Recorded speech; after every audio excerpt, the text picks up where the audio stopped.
Now we're good.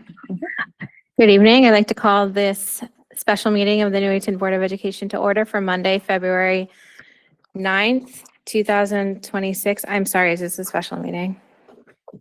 No, regular meeting. Regular meeting, just kidding. Regular meeting, February 9th. I had the wrong agenda open. The time is 7:01 p.m. Please rise for the Pledge of Allegiance. Pledge allegiance to the flag of the United States of America and to the republic for which it stands, one nation, under God, indivisible, with liberty and justice for all. Order for Monday, February 9th, 2026. I'm sorry, this is Kelly's. Thank you. Deb, would you please call the roll? Here. Time is 7:01 p.m. Please rise for Pledge allegiance. Pledge allegiance to the flag. I removed it. I was gonna say, she's in the room. No, that was me. Like, that was me talking. Oh. Yeah. I did mute it, yeah, that's why it's. She's muted now, it's fine. Okay, Mary Beatrice, Here. John Halloran, Here. Marissa Wendig, here, Timothy Newton, Here. Amy Parat, here, Sam Sarma, not here. Brian Skibo, Here. Dr. Gail Stanley, Here, Jessica Weaver. here. I have everyone here except Mr. Sarma. Thank you. At this time, I'd like to invite any member of the public to the table for public participation on any matter related to board responsibilities. If you're in the room, you can come to the end of the table. If you're online, you can raise your hand to be recognized. Good evening. Good evening, Oh, members of the Board of Education, superintendent, educators, and members of our community. My name is Jennifer Rodriguez, 71 Northwood Road. I am one of the parents of the students who helped organize last week's peaceful assembly. I want to begin by saying thank you to the many members of the public who spoke in support of our students' right to peacefully assemble. The purpose of the assembly was simple. It was to give students a space to gather peacefully, to remind one another that they are not alone, and in a world that is increasingly filled with hateful rhetoric. And to those who are uncomfortable with that message, I would say this. Discomfort often comes from a place of privilege. The privilege is not having to worry. But we have children who do have to worry. We have first-generation Americans, students who are immigrants, and whose families, parents, and grandparents are immigrants. Our student body is approximately 50% students of color. They are afraid for their family members and their friends, and that fear is real. And this group of students wanted them to know, you are not alone.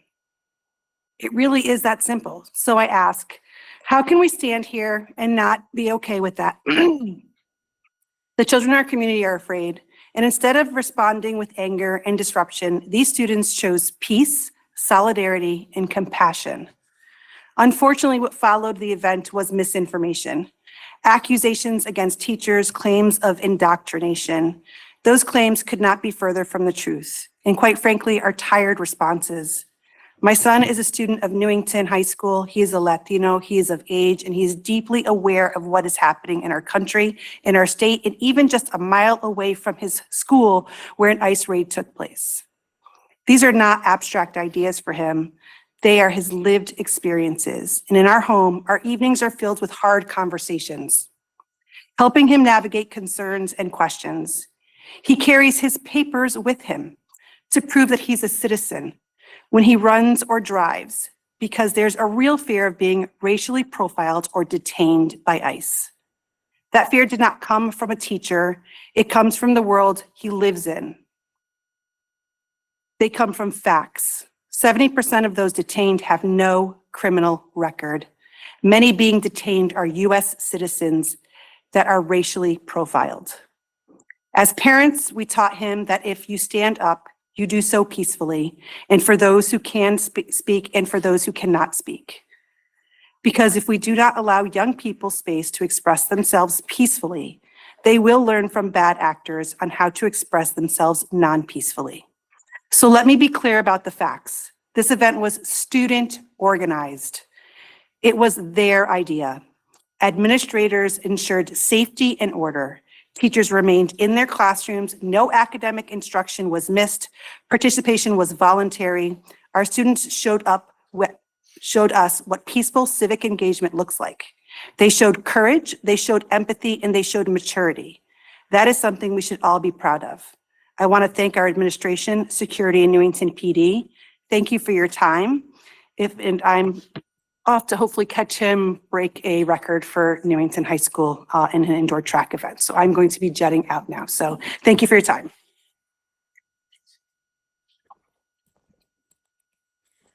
Anybody else would like to participate for public participation?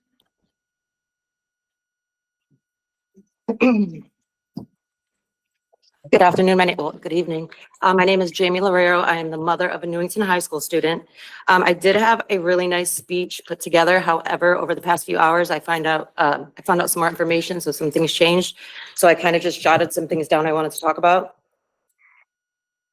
I am very angry that at first I didn't think this was orchestrated by the school. I now believe the school helped to orchestrate this. There were police officers there.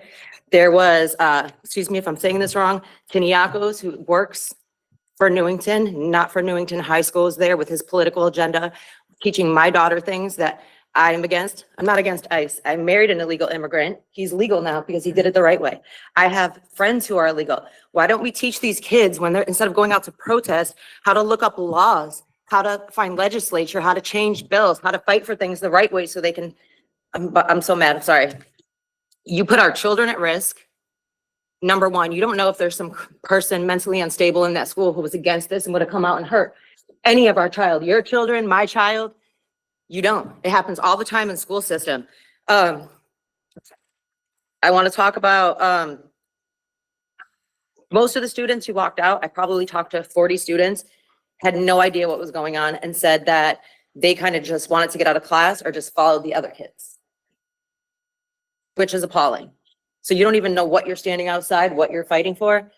Talking about immigrants, why don't we talk about the last administration who let a whole bunch of people without IDs, without anything, just come into our country using our funding and things we need for children, for their mental health, for education, for everything. Why don't we teach them that so that they can change the future and understand why we are where we are today? That's all I have to say. Thank you. Thank you.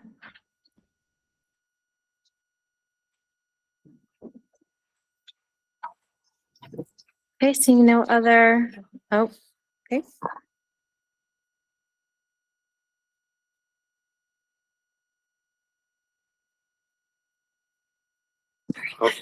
Jason Hip, 54 Woodmere Road, Newington. Lake and Riley. Lake and Riley, you can go ahead and say her name. The thing is she was murdered and raped by an illegal person who ended up coming from Venezuela. I know that there has been laws passed in her name because of that. The thing is whenever you have people after Joe Biden's administration, Trump ended up getting in office, which, you know, the vast majority, the Electoral College and the popular vote ended up going for him. So even though that we do live in a blue state, the thing is the philosophies of the blue state are in the minority of the United States right now. The thing is that ICE is actually doing what President Trump was voted for. It's deporting illegal immigrants who want to do harm to U.S. nationals. The thing is whenever you go and orchestrate a protest where there's high school students going out there protesting against ICE, you're sending the message that the children want to have murders, they want to have rapes, and they want to be maliciously violated by illegal immigrants. The thing is, you know, if town council or administration in Newington here on the Board of Ed helped orchestrate it and facilitate that, it's abhorrent. It's a waste of my taxpayers' money. You know, I'm paying for my children to go and get an education. And sadly, in the past 7 years, you know, the school scores have been decreasing. So what's going on here? You know, the kids should be in class. If they're outside, it's a hazard. I would assume that Mr. Alshu it would be an insurance hazard if there would have been anything that ended up happening to the children. Luckily, nothing did end up happening. I don't agree that the administration facilitated these demonstrations during school time. If they wanted to go ahead and do it on their off time, they can go ahead and do that. But knowing that it happened during school time, it put them in a precarious situation outside. And then not only that, but it was a complete waste of my taxpayer money. You guys should be in charge of, the money and the people that are getting paid to go and make sure that the children stay safe inside the school system and the school buildings and not on a frolic. So I'm very disappointed. Thank you. Seeing no other participation, Ms. Delbuno, go ahead. Hi, good evening. This is Beth Delbuno, 327 Walsh Avenue in Newington. I just wanted to, first I'd like to acknowledge Ms. Rodriguez's comments and say that I know that it's real, that there are students out there that are experiencing fear and uncertainty because of their own personal experiences. And I'm not taking anything at all away from that. That is very real, and I understand that. As many of you know, I do work in a school myself. What I do have an issue with, though, is that the board is not following their own policies. There's an attendance policy in place for a reason. It's policy 5113.2. If any of the Board of Ed members haven't looked at it, I would say take a peek at it. And if this is misinformation, then I apologize. But I was told that the students are being given excused absences. And if you read the definition of an excused absence, protesting does not fit that definition as far as I can see. So I'm just curious how these absences were excused. I think I absolutely am a proponent of peaceful protest, not during the school day, not during school hours, and not when we're paying for our students' educations to be in school, assuming that we're adhering to a prescribed curriculum that has been decided by a body of people and not by our own students deciding what to do during the school day. So I have a problem with the fact that it was during the school day. I applaud their efforts. I applaud the fact that our students want to stand together and make each other feel more comfortable. I don't agree with it happening during the school day. Peaceful protest, if I did that at work, if I walked out to do a peaceful protest during work, I would either be fired or disciplined for sure. So I don't understand how the school is condoning it as an okay action. That's where I am stuck. I appreciate you taking the time to hear my comments. Thank you. Thank you.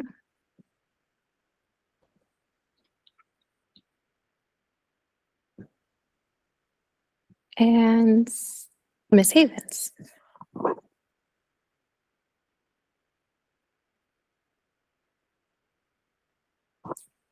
Ms. Havens, are you muted?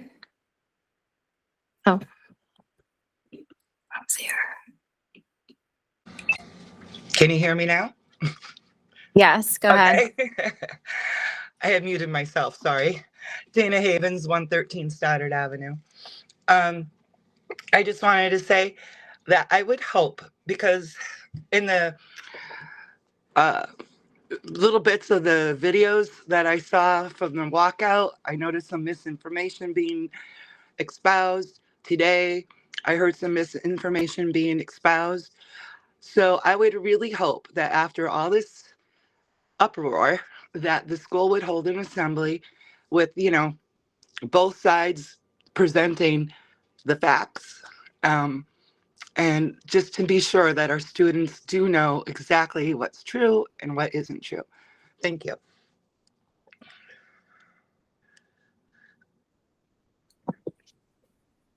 Thank you.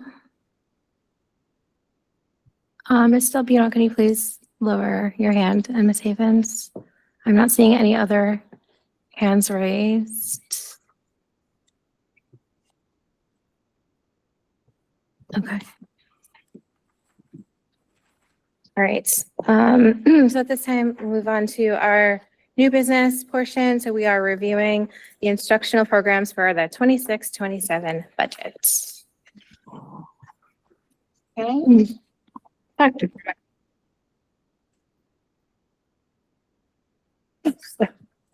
I was wondering if Karen could do a quick overview of the budget book. We never did do that the previous evening.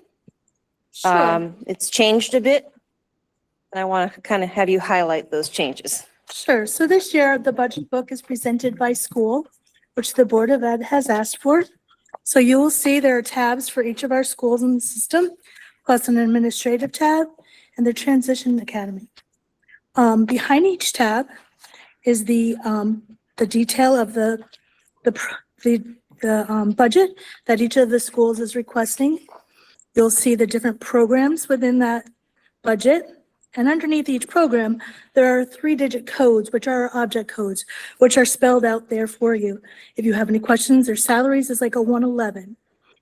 Supplies is 6911. Behind that budget, you will see we have provided you with budget details. It gives all the information that you can find that represent the numbers in your first page. So if you have any questions, you can go back to the budget detail page and get all that information. We've also included any significant cuts in that program or the school itself. And we've also listed in the back of your book, you'll see under program details, since we have changed from a program-based budget to a building-based budget, we've also included the different programs and the details of those programs. So if you wanted to know about the art program, you can find it all in the back of your book. Any other questions? Stanley? Thank you for the overview and the organization. When I was reviewing it, there are some lines that there's a 0 under the budget and then it's not included, the number code. We don't get the details for what it is. And as occasionally we get, most of them are in the cuts and you can follow them, but there are a handful that I was highlighting that we don't have details on. How do we get that information? We can get you that information. Just Okay. when we're talking about it, if you want to just let us know and we can look at that. Okay. Thank you. All right, well, thank you, Karen. And Karen was not here last week, but I want to thank her publicly for her contributions to this budget book. It is quite a heavy lift. In the front of your book is just an overview of my proposed spending plan, most of which was included in my presentation last week, but I always include a cover letter. And you'll also find just notices for the upcoming board meetings. And the overview of the budget is at the back of where those agendas are, providing the board with the grants that we use, more of an explanation of grants and other key program updates. Portrait of a graduate, some of the things that we're spotlighting tonight. But I think when you hear our administrators speak this evening, they will illuminate what are the key expenditures. We do have them focus in on what are the key changes this year. Notable increases, notable decreases. You'll hear tonight an explanation about some of our positions got reclassified because we're going building by building versus program. As the night unfolds, hopefully that will make sense to you. And primarily our speakers will be our Director of Special Education, Marilyn Giulioso, Beverly Lawrence, and Kristen Freeman. Our administrative team is here should any questions be asked. However, they may have to get more information for you if they don't have it at their fingertips. After they present, I do have some follow-up questions that were posed at the end of last meeting that I will update the board about, the capital plan, the non-lapsing fund. So I will plan to update the board on that after our administrative team presents. So unless there are any questions, I'll turn to you for questions and then I can just introduce folks. No questions. All right. So number one will be Marilyn Giulioso. She's going to talk about our Transition Academy, which is considered its own school. For those of you new to the board, it's located here at Town Hall and it serves children or young adults who are post-high school but not finished with school. Typically, they have special needs and they stay with us till they're 22 years old for additional training and linkages to outside resources. So I'll kick it right to you. We're on the yellow tab. So I think what I'm gonna do is just pull up a chair so I don't have to keep walking back and forth. We're gonna have to like keep going back and forth. But you probably should just come on over. So One second, but just before we start, could I ask, just to clarify, I know we said 1822, we are obligated to, Yes, just that so is, people don't have a misconception, we're like. yes, that is a state and federal law to educate special education students, should they require it. Not every special education student requires it, but those students with more significant needs are legally, we are legally obligated to educate them till 22. All right, thank you. And it used to be 21. Yeah. It did. And the way that the school year runs is that if the student's birthday falls during the summer months and it's after July 1st, they actually could be here almost to the age of 23. So again, one of those unfunded mandates that we have not talked about, that we've talked about, not talked about, we can't fund them. But with that said, we're also looking at an increasing population in the Transition Academy. Students who typically would not be your Transition Academy candidates, but now we're getting students with mental health issues who are just not ready for that next step, who are now requiring some additional services. So our Transition Academy in general, we might need to look at how we're structuring it and the students we are now servicing. Our enrollment is going to continue to go up. So just something for the future, but for tonight's budget, very straightforward. We have a very small supply budget. We use, our students participate in like cooking activities. So they go to learn how to do budgeting and they go to Stop and Shop and they do, they learn how to make meals. So there is some purchased food that we have that is part of their budget because grant funds, you can't purchase food. I found that out when I wrote up my grant and they kicked it back and they said, no, you can't buy food. So their food is in our budget. And we just have, again, just some simple supplies. Any questions? And then for their nursing supplies, same thing. We have nursing who obviously provides support. We don't have an on-site nurse, but we do have nursing who will consult and be available to the facility so that those costs are there as well. Just restocking items, very small.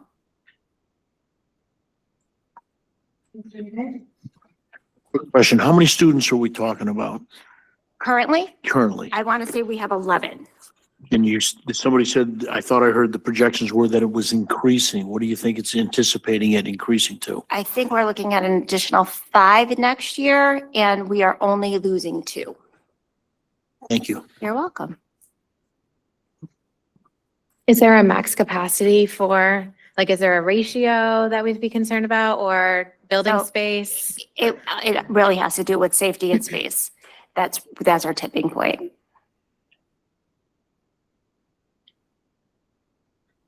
Any other questions for Transition Academy? All right, well, Marilyn can stay put because she's going to talk about what we've done now with our building-based presentation here is Ms. Lawrence will now talk about Elizabeth Green and some of their highlights, but that will also include special ed services at Elizabeth Green. So all you've heard about so far are the special ed services at the Transition Academy. Now you're going to hear all things Elizabeth Green. All right.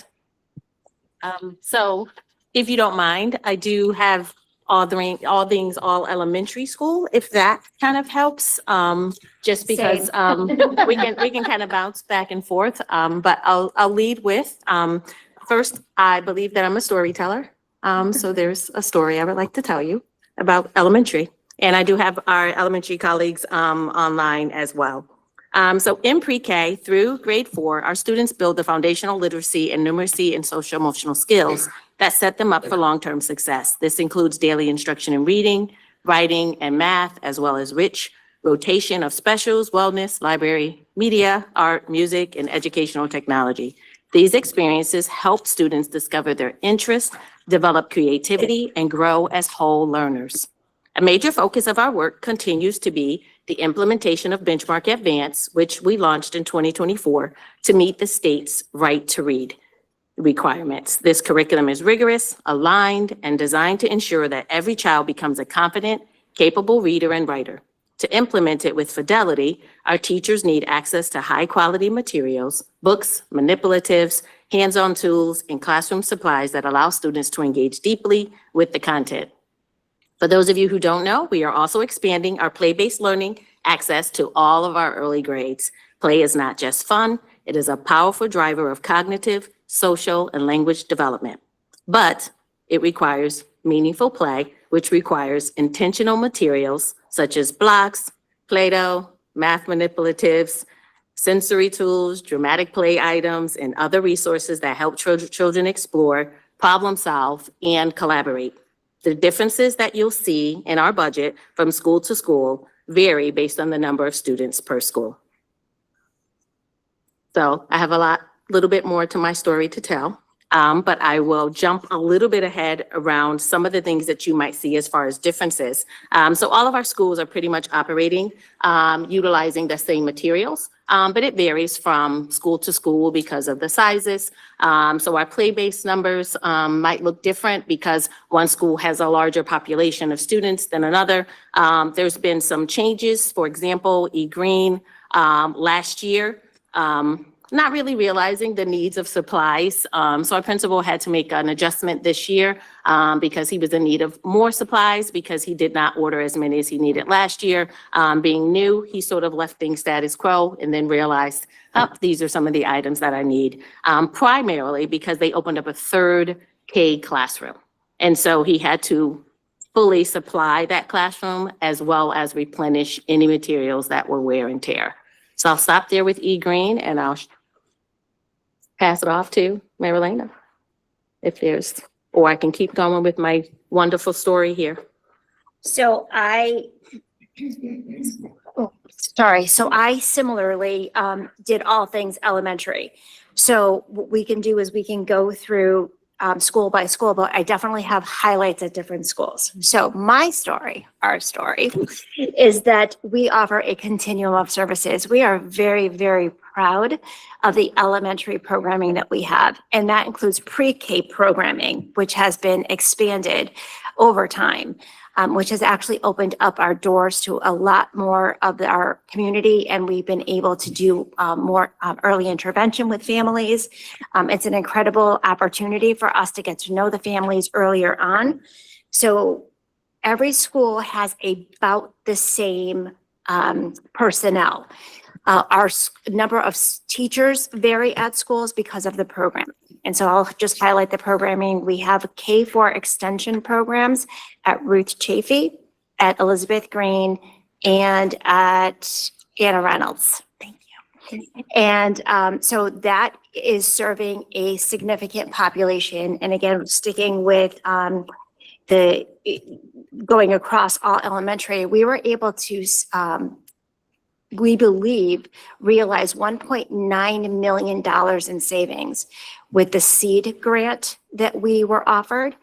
Last year, we had an influx of families who have moved into the district and also students who required this high level of need. And our K-4 extension numbers were busting. And we were seriously looking at, just again, for safety, do we need to outplay some of these students? And without that seed grant, we never would have been able to accommodate for those students. So they are successfully thriving in one of our new programs, but that costs money and it costs us services.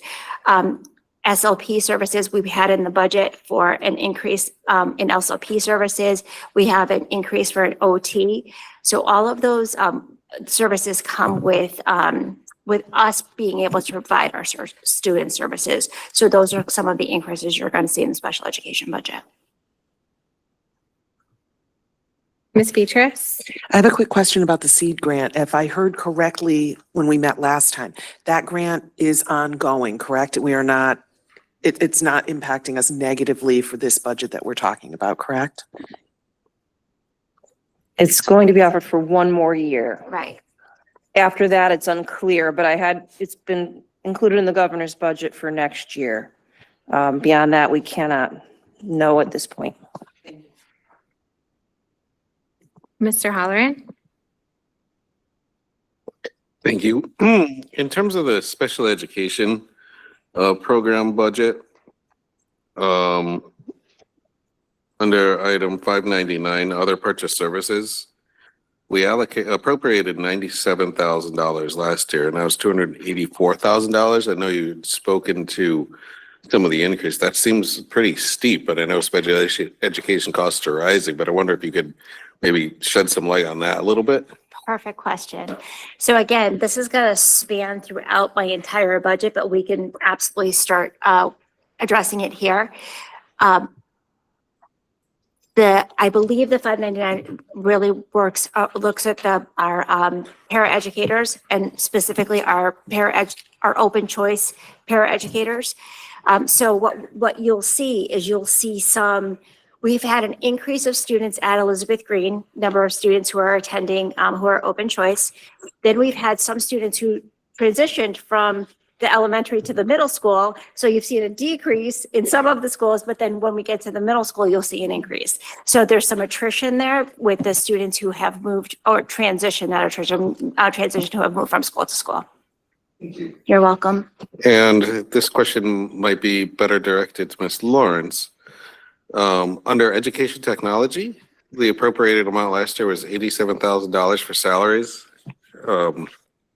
Item 111, and it's decreased to 65,000. Is that just due to attrition or? It's a 0.6 FTE. My guess would be that you can see that it's a 0.6 FTE. Yep. They're probably anticipating for next year based on sizes of the schools of students that they might be shifting the percent of that FTE at the school. That makes sense. Yep. It's like half a salary, so that makes sense. Thank you. Was there school by Ms. school? Weaver? Schools.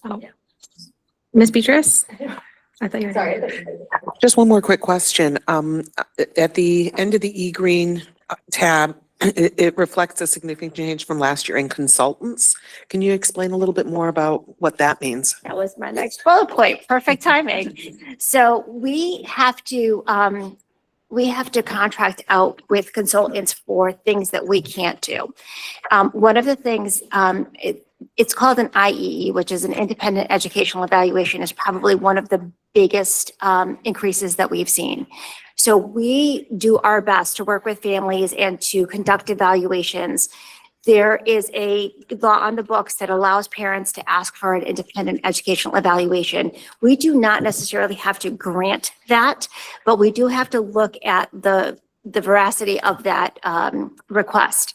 If we find that that is something that we need to say that we're going to do, then the parents have a right to choose an evaluator. We try to have a mutually agreed upon at as much as we can, but sometimes they will find an evaluator and those costs have skyrocketed.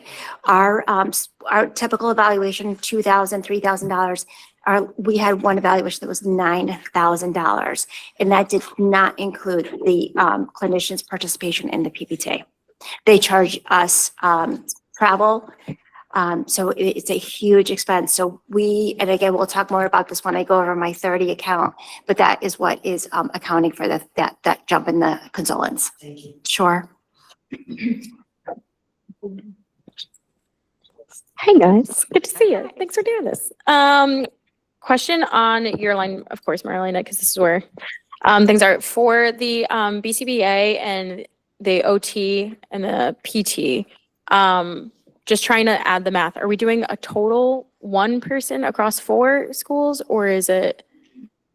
That's a good question. I believe that they are distributed, so they have schedules. So I think we look at their schedules because we have 2 PTs. Yep. So it could be that they have to split the 7 schools. So you'll see the 2 PTs across 7 schools. Okay, and for clarification, we're adding the OT, We are and then the BCBA is steady. steady. Okay, thank you.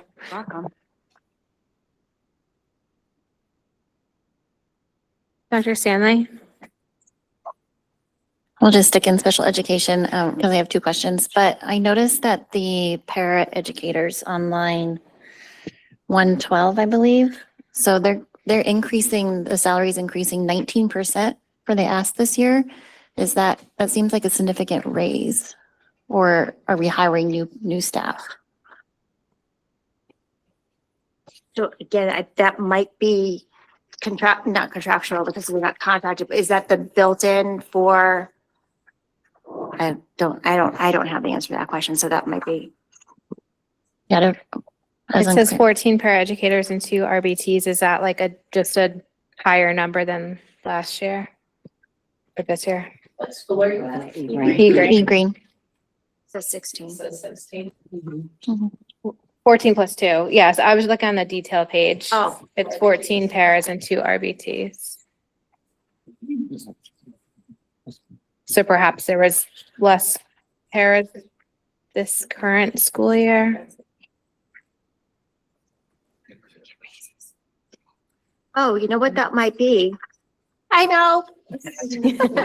Or at least I think I know. Elizabeth Green, we have the extension program there. And I believe that there was an additional RBT that was added. And there was one additional RBT and I believe one additional para that was added.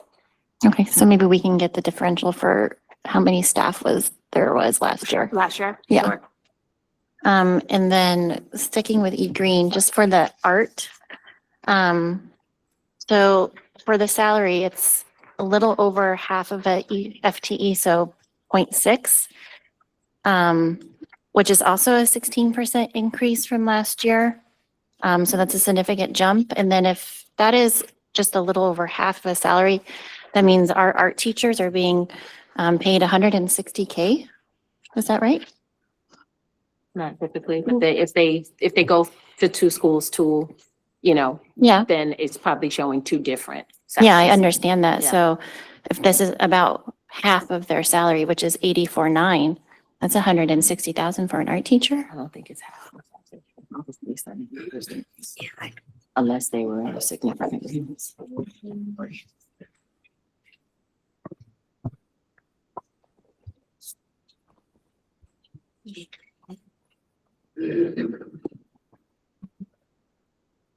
Oh, we're showing a 0.6 art teacher at E Green for a salary of $84,000. It could be that is a top step teacher. It is. So a teacher who's making, they're very far along in their career and are making it the top step, that could be a little less than half of their salary, yes, a little more than half rather. But also, like, why did it increase 16%? There are a few teachers, there's a couple steps in our teacher's contract in which teachers take a pretty huge leap. I can't explain that 100%. We can do a little bit more research on that. So let's double check that it's 16% for that particular individual. Their salaries also include any program leader stipends if they're program leaders. It also includes their longevity if they've been here quite a long time, and usually when they're at the top step, they have been here quite a long time. So it's not just the step increase or that salary, it is the total package of their salary. We might want to check too, Lynn, that might be a teacher who's getting an increment in which they're in their last 3 years. That adds a huge number to their salary. That is correct. Okay. So that could easily account for a 15% more. But we'll verify that for sure. Do you have a question? Dr. Stanley? Is this the right time to ask about maintenance too? Cindy Green, yeah. Oh, is that tomorrow? Just kidding, no. Highlight it. Thank you, Chairperson. Jason Plum will be here tomorrow evening to fill in the blanks on maintenance and facilities. So we'll just continue on with like the rest of my story. Keep telling your story. Jump into our next schools. So everything that you've heard so far, so all of this, our core curriculum, our intervention and our enrichment services, our specials and our play-based learning depends on having the right tools in teachers and students' hands. To run our curriculum smoothly and meet the diverse needs of our learners, we must continue investing in classroom resources, consumables, textbooks, literacy manipulatives. For those of you who don't know, that means magnetic letters, letter tiles, picture cards, much more, and math manipulatives, dice, counters, base 10 blocks, faction strips, etc. These are not extras, they are essential components of high-quality instruction. Our educators plan every day with purpose. They design learning that is relevant, responsive, and aligned to the needs of our diverse student body. The elementary budget ensures that we have what they need, they have what they need to do the work well, so that every child from the moment they enter our schools is supported, challenged, and set up for success. When we talk about the elementary budget, we're really talking about our commitment to giving every child the strongest possible start in their NPS journey. Our philosophy is simple. When students receive a high-quality curriculum paired with strong intervention services in the early grades, they are far less likely to need costly supports later on. Investing early is not only the right thing to do for children, it is also the most responsible use of our district resources. And so with that being said, I'll then jump over to Anna Reynolds and some of the changes that you might see there in their increase. And I will say that some of the decreases that you are seeing is because we were left with a credit from a couple of our vendors. And so we've been able to use our credit instead of put those things in the budget. But some of the increases that you might see, for example, Anna Reynolds had to open another K classroom, and we had to replenish, we will need to replenish additional supplies for that classroom. We borrowed from other schools this year, but we'll need to make sure that we replenish that classroom for next year, specifically to support the center and station work, meaning like the play area, the woodworking area, manipulatives, again, that students will need for that additional K classroom. So I'll stop there with Anna Reynolds. And then I'll pass it on to Marilyn. Can you just clarify, we will be adding a kindergarten classroom, but not adding a kindergarten teacher? No, the teachers, because we had to add one this year past, we borrowed from. Okay, yes. needs to, now it's need the supplies. For the classroom. Yes. Gotcha. Yep. Thank you, thank Yep. you. Okay, so moving on, because we know special education is ever encompassing. So we also have psychological services, speech and language services, as well as our BCBAs and OTs and PTs are all kind of embedded in this as well. So if you look at, in our nursing budget as well. So we'll start with the nursing budget because again, very straightforward. Everything that we have in the nursing budget right now is just to replenish our supplies. We've done a really good job of, using up all of our PPE that we had left over, but now we're at that point where those disposable things like the gloves and the Band-Aids and all of those kinds of things just need to be replenished. So the budget for and we have to like recalibrate auto meters or, beyond my scope, and all of those kinds of things. So that is what is built into the nursing budget. The psychological services, basically you're looking at our tests and protocols, all things that we absolutely require in order to do our jobs. So we have really looked at our other supplies and really cut as much as we can. As you all know, teachers, especially behaviorally based professionals, will always spend their own money to buy incentives, to buy manipulatives, to buy, squishy balls for kids. We want to support that as much as we can. But we did go through the budget and we did cut as many of the non-essentials as we could. And the same goes for the speech and language. When you look at what is in their budget, it is their SLP subscriptions.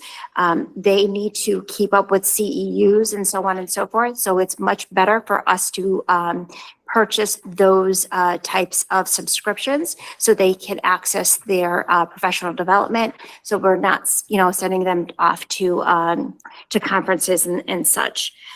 And I believe, and then in the special education supplies budget, we also, again, cut everything that we could that wasn't absolutely required for programming.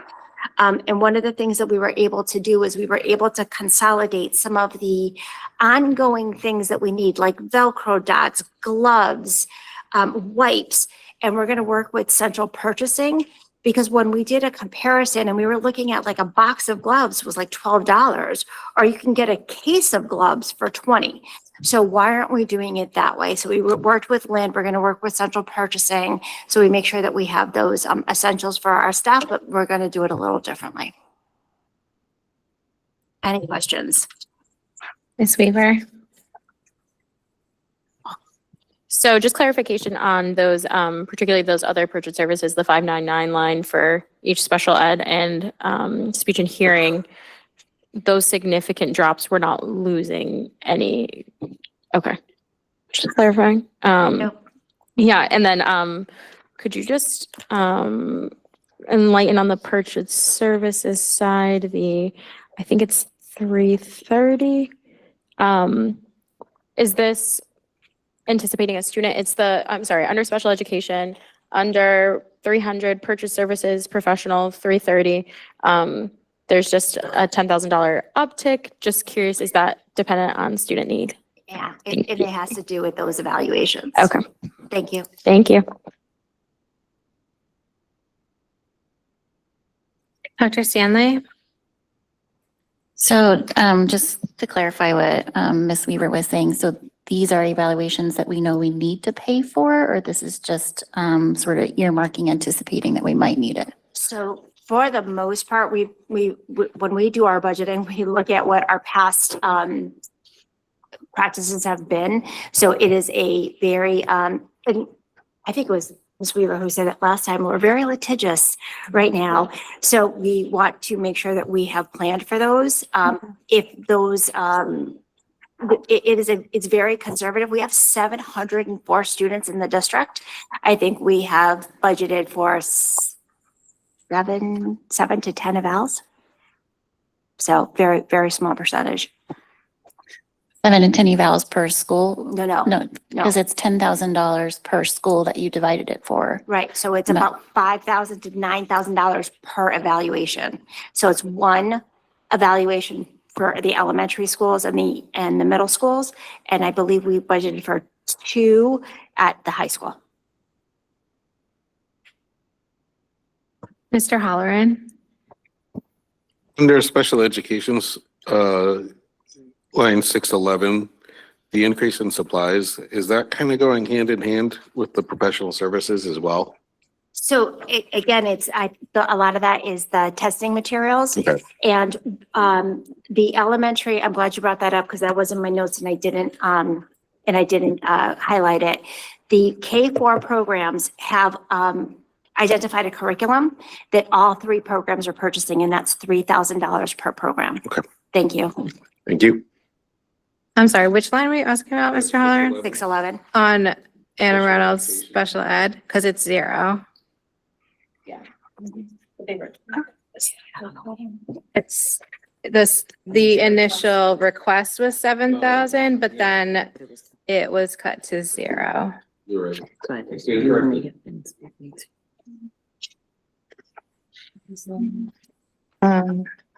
Oh, you know what? Because she put, I'm sorry, because under Anna, it's for whatever reason, it's under 617. Oh, that one's cut too. Oh, so I'll have to look into that. Yeah. It could be, Marilena, that is earmarked to be a buy ahead. Okay, could be the realized savings. Yes, Okay, wonderful. I will double check my. double check that, but I'm pretty sure that's what happened. Perfect, thank you. Yeah, I was just noticing that it's not Okay. listed. And just while that came up, since that came up, Dr. Brown, would you mind explaining what that means for those of us who may not know? Absolutely. One of the ways we try to bring in a lower budget ask to the board is to look at items, well, we look at our budget as it currently sits. And I believe, as I mentioned at our last meeting, we are currently in a very good position. So at the time of as we call it, the slicing and dicing of the budget, we identified that we could probably cut items out of the budget and plan to buy them with this year's realized savings. So you will see, and I don't think we specifically called this out for our newer board members, at the very back of each section, you'll see reductions by superintendent. And some of those may actually be bought this year, but not bought next year. Therefore, they're not in next year's budget. It doesn't seem like that applies here to what was just being discussed about the curriculum, but for things that we can either do without or buy ahead this year, they go to the cutting room floor under cut items. And I would just kind of add to that, and maybe just for consideration, Dr. Brummett, is we probably don't want to buy ahead things that will be year over year over year asked, right? It's like supplies make sense, or, a one-off situation, but we don't want to take something out of the budget that then next year it's going to look like a 100% increase because we have to still fund it next year. So as you're going through the buy-aheads or the potential buy-aheads, are you making sure that it's not like a repeating cost? Whenever possible, we've done that. We may have done it in some instances. So the board always has the prerogative to put that back into the budget if it's something they prefer to handle that way. But by and large, we do try to buy things that are not going to be recurring costs, but I can't say that we did that unilaterally. Okay. So yeah, I mean, we'll just, as that comes up, we'll just kind of think about that. Because if it's something that we can just move a line item, therefore the ongoing cost is still in the budget, but a one-off could be done as a buy ahead, that would be preferable. Same net result. Ms. Weaver? Ms. Lawrence, could you just go over for under social studies, the supplies? It does note in the back, it's play-based learning supplies. Yes. Is that, just to clarify, is that spread across the different disciplines as well? Is it possible if we could get just like all of the? No, when you say spread across the disciplines, in most cases, it falls under the social studies. Under social studies? Okay. You may have some sprinkling here and there in science. Okay. But it falls under, it actually is a part of our benchmark advance too, which is social studies, Yeah. science related to it. So it allows for that fluctuation in both reading, social studies, right, content during the reading block. But then it's primarily doing our extension blocks. Okay, perfect. Thank you. Mhm. Dr. Stanley? So under the special education there's an administrative staff, 118. There's 0.25 divided between all the schools. What is that, assistant director? So we have 3 assistant directors. Okay. So we have one who oversees the elementary. Each 4 schools. Yeah. Four schools. You see the point. Yeah, 0.5. Okay. And so in total, they would get 160K for assistant director. Is that right? Well, that's their salary plus all whatever steps or, Longevity, stipends. all of that. Yeah. And then last question, under the special educations for item 112, was there a bunch of new paraeducators or RBTs that were added? Because that's a significant jump between last year and this year's request. From 309 to 536 for item 112. 12 paraeducators and 5 RBTs.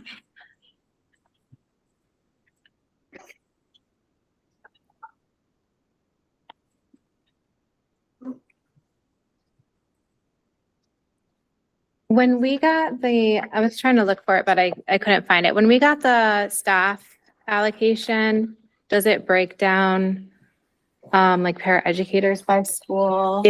The report that Mr. Freeze did a few weeks ago, no, that's certified.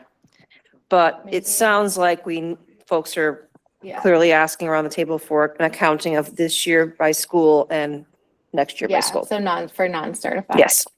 Okay, yeah, we could get that. Yeah, because I just wonder if our student population is not going up or fluctuating, what the ask is for more paras, but. It could be Or maybe we just individual retained it. student IEPs or, like who, Yeah. like a fourth grader moving to middle school or anything Yeah, like that. Like, yeah. but yeah, I think that would be, we'll get that report. Just to be clear, either Karen or Lynn, are any of these increases attributed to the correct paras? Or they were factored in last year? No, this is strictly the employees of the district. Okay. So we would have to look to compare what's for this year, last year, and compare them to next year. So, and I don't know if this would play into it would play into it or not. But we are, as you have heard from our last time we were together at this table, we're having a really, really tough time filling our paraeducator positions. RBTs are a little bit more expensive, but they're a little bit more accessible, and we tend to keep them a little bit longer. So we may have traded some paraeducators for RBTs, and that's why I think you see 5 at Anna Reynolds, because I think there might have been we have, a program there. That's one of the schools that has a program. So they would require the RBT to be there. And then we may have added some RBTs because of the para shortage. And that might be the difference. Oh, and pre-K too, right?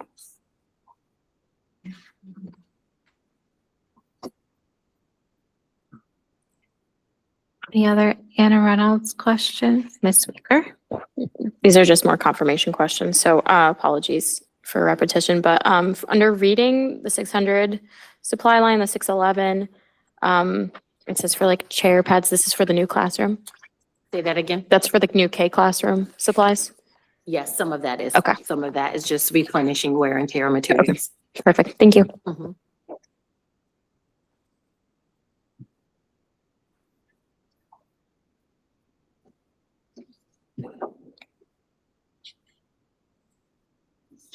Any other questions? Are you providing headphones for all students or is it just like a small amount of? It's probably just a headphones? small amount from what, for a lot of our testing, for some students does allow it to be read to them. So they're in need of headphones. Some schools, I think, ordered plenty enough last year, and don't need to replenish. And then there are some that needed to replenish. Okay.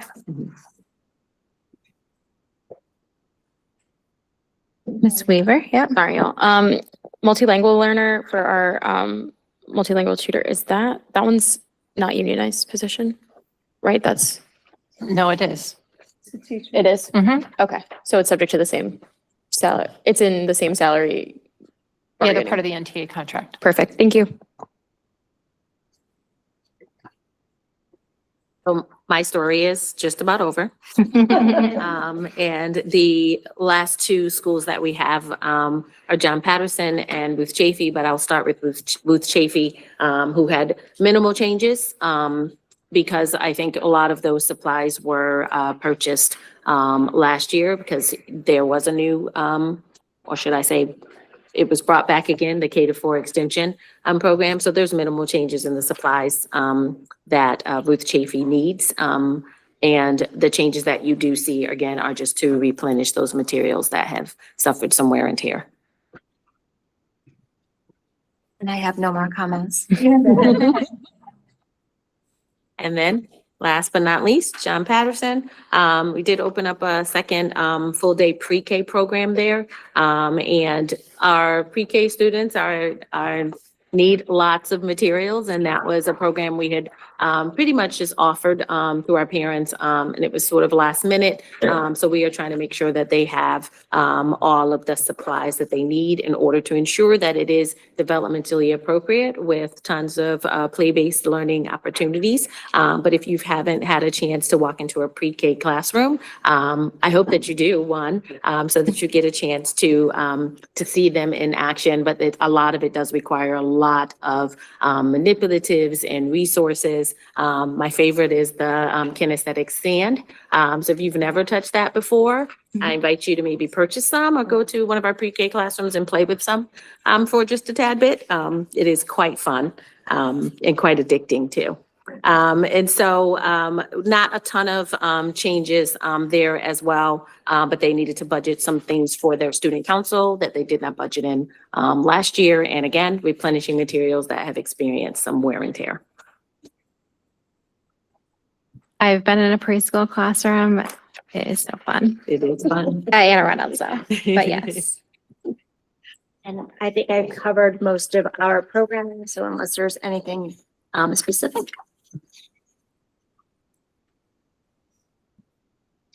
Mr. Halloran? Nothing specific, just looking at the items, I just have to ask for my own understanding for Ruth Chafee. What's the Latin percussion Tita Fuente? Is that a book? A course?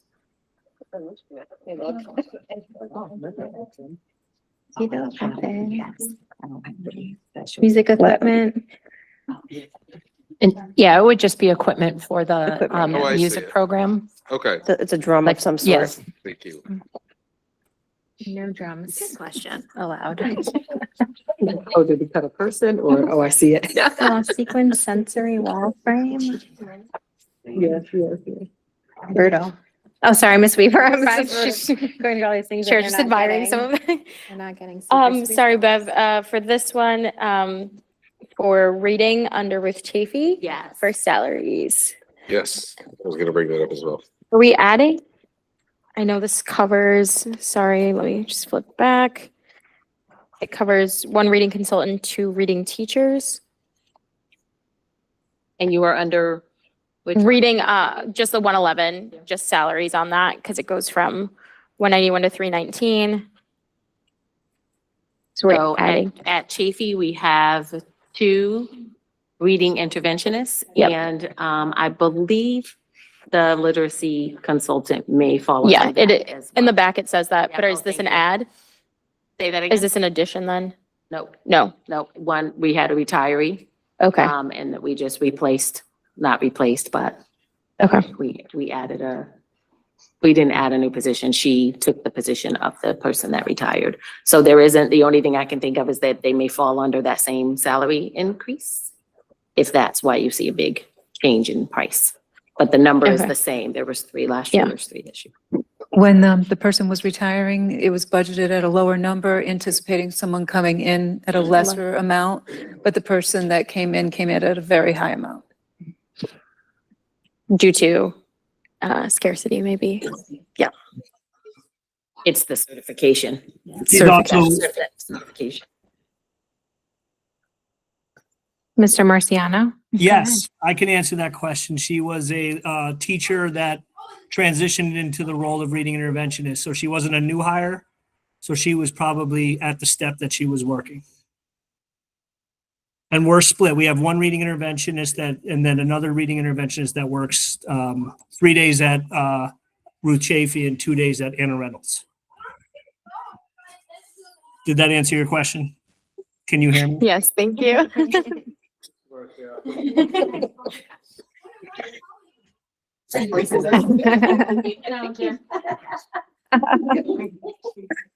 Household.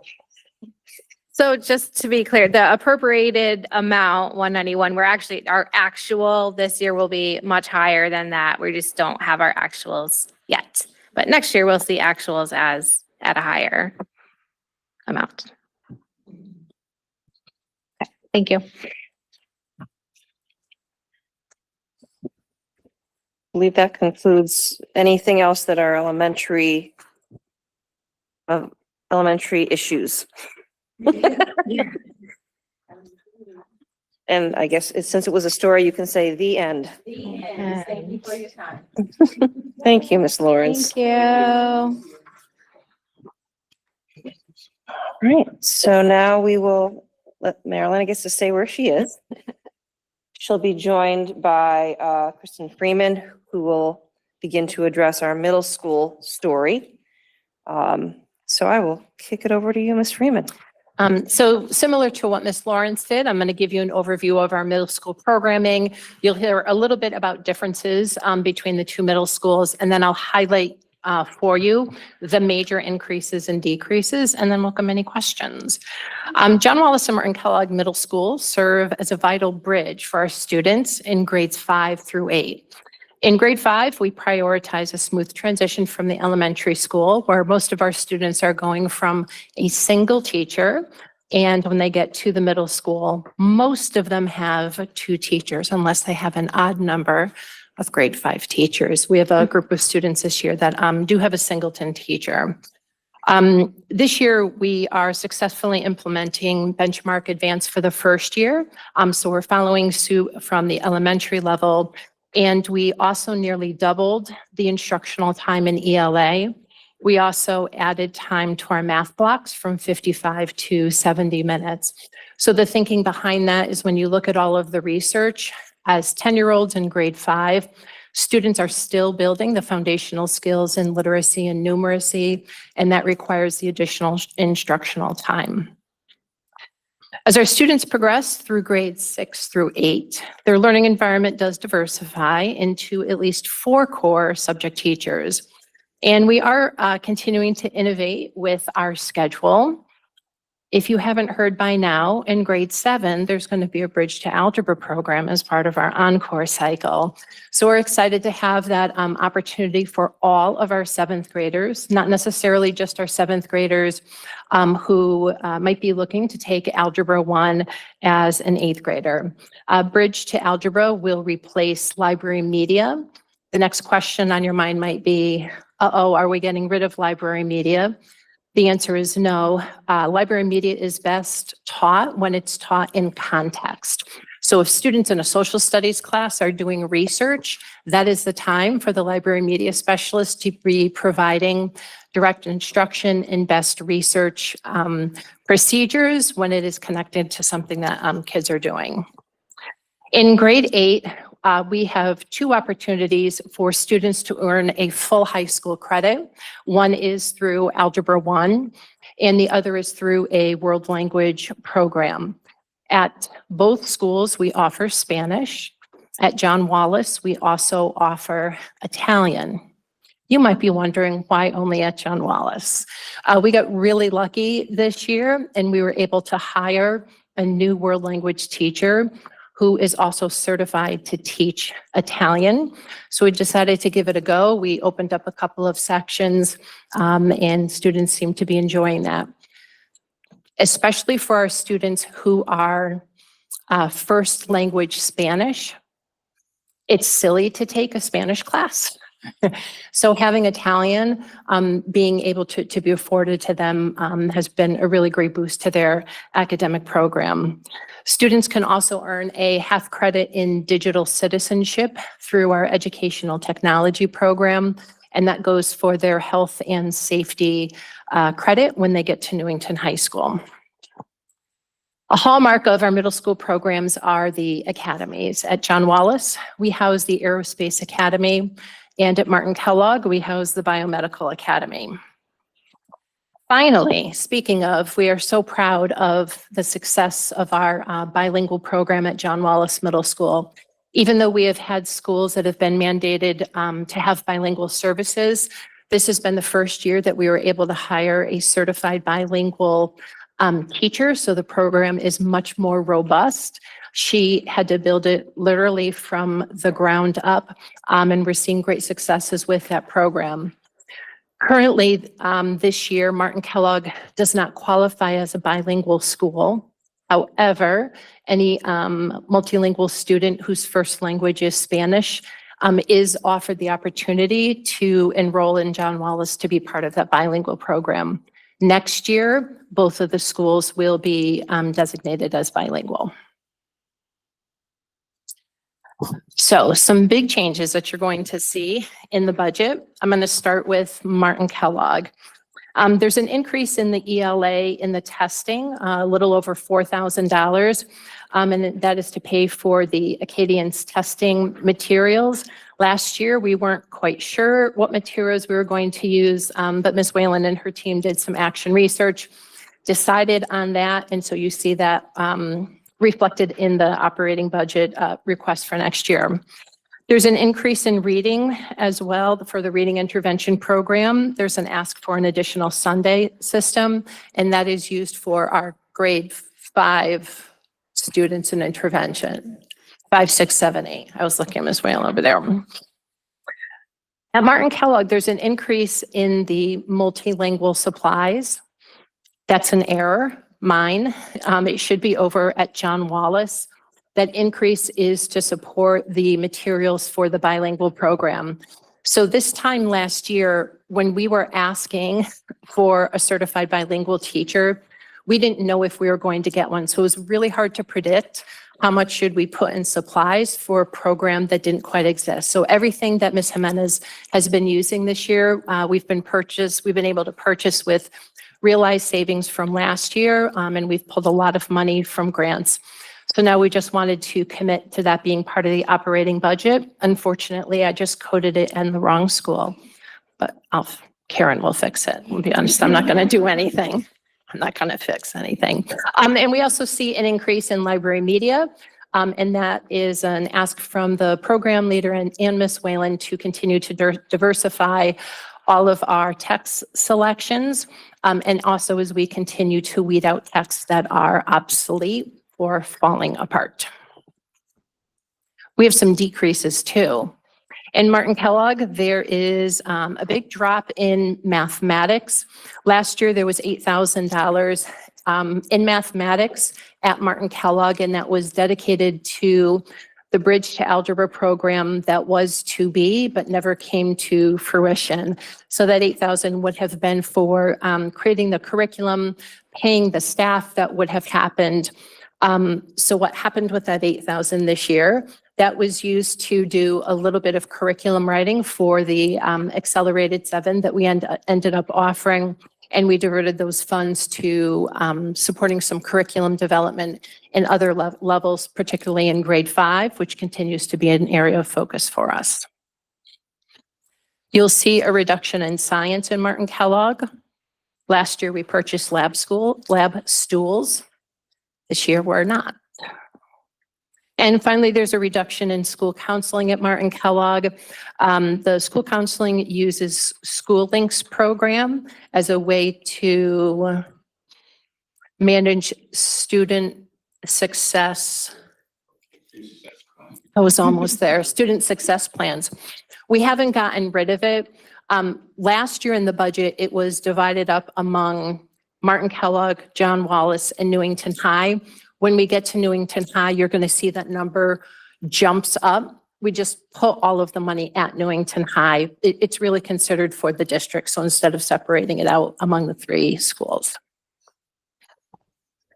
Questions in Martin Kellogg?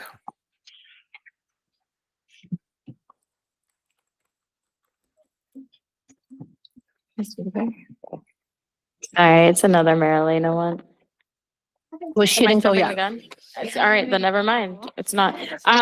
Just the school counseling, I don't think it's showing it back that far, so it's not showing a reduction. Just FYI. The purchase services though is The appropriated is just it's still higher. that's what we passed last Year. Yeah. So now this year it's It's just zero. zero. Like Right, overall. so last year, I got there you. was 3,500 in the operating, right? Gotcha. Any other non-special education questions regarding Martin I think Kellogg? we only want to go to special ed. Do you want me to just finish up with John Wallace? Because I know that Marilena's, she'll kind of do bulk of for special education, for both schools. Yes. So what I wanted to point out in John Wallace,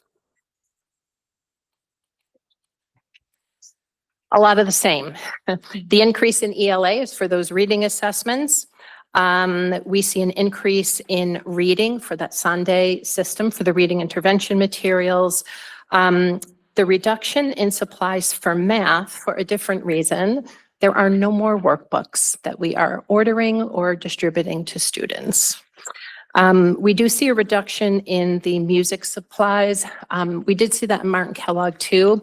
There's a subscription that the music teachers use, and we've put that all into the 30 account. 30 is administration because it's just being something adopted district-wide, so it just was silly to break it up among all of the schools. Same thing for the reduction in school counseling for the school links. I don't know if there's anything else that I missed.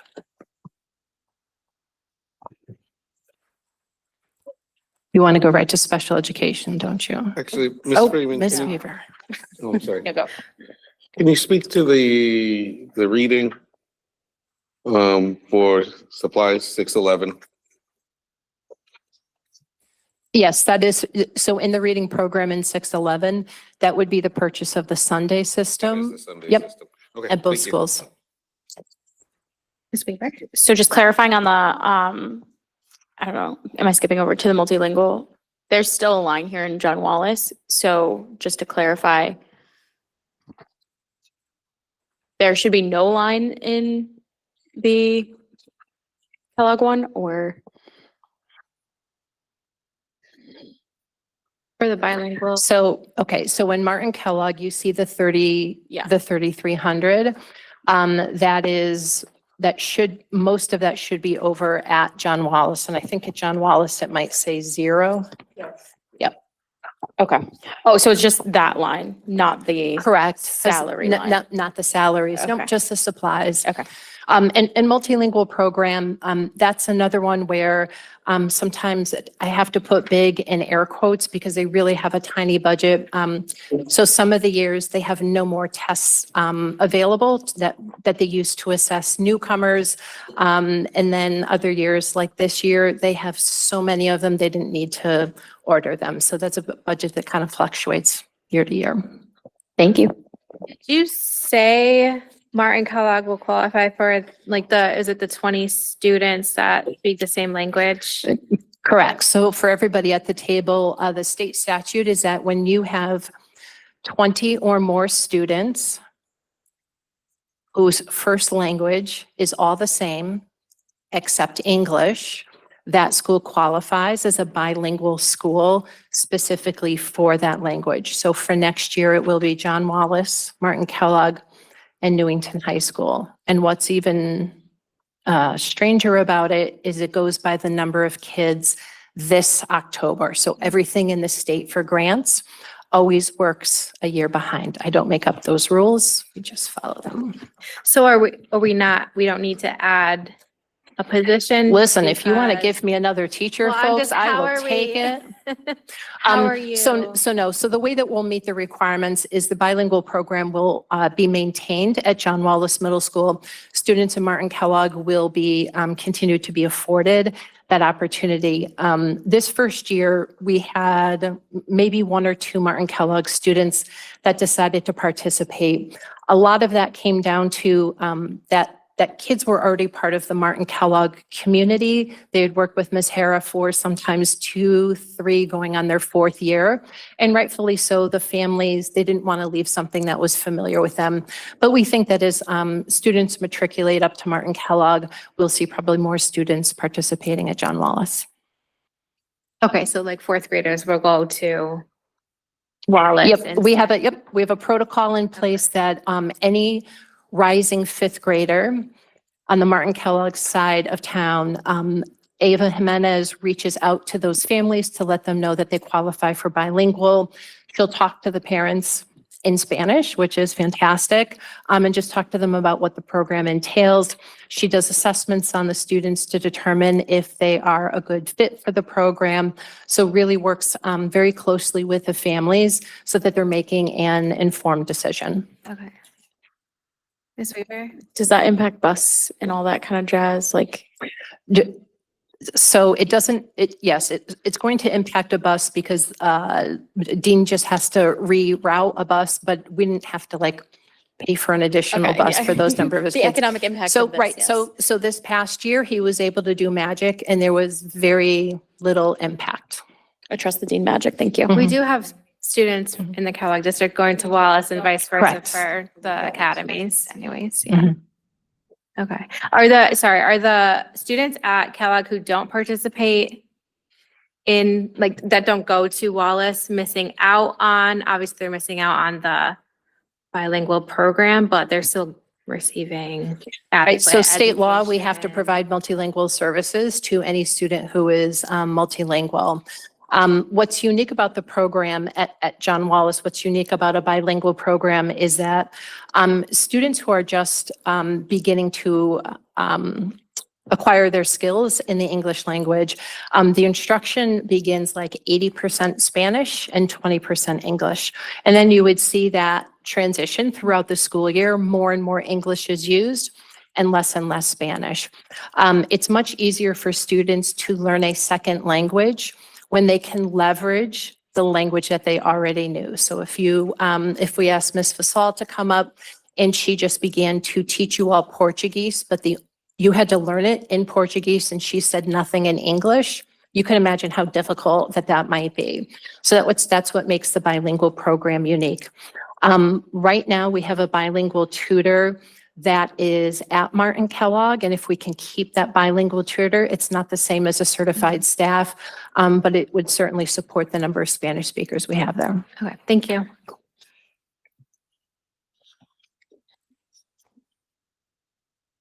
All right, Carolina. Much anticipated.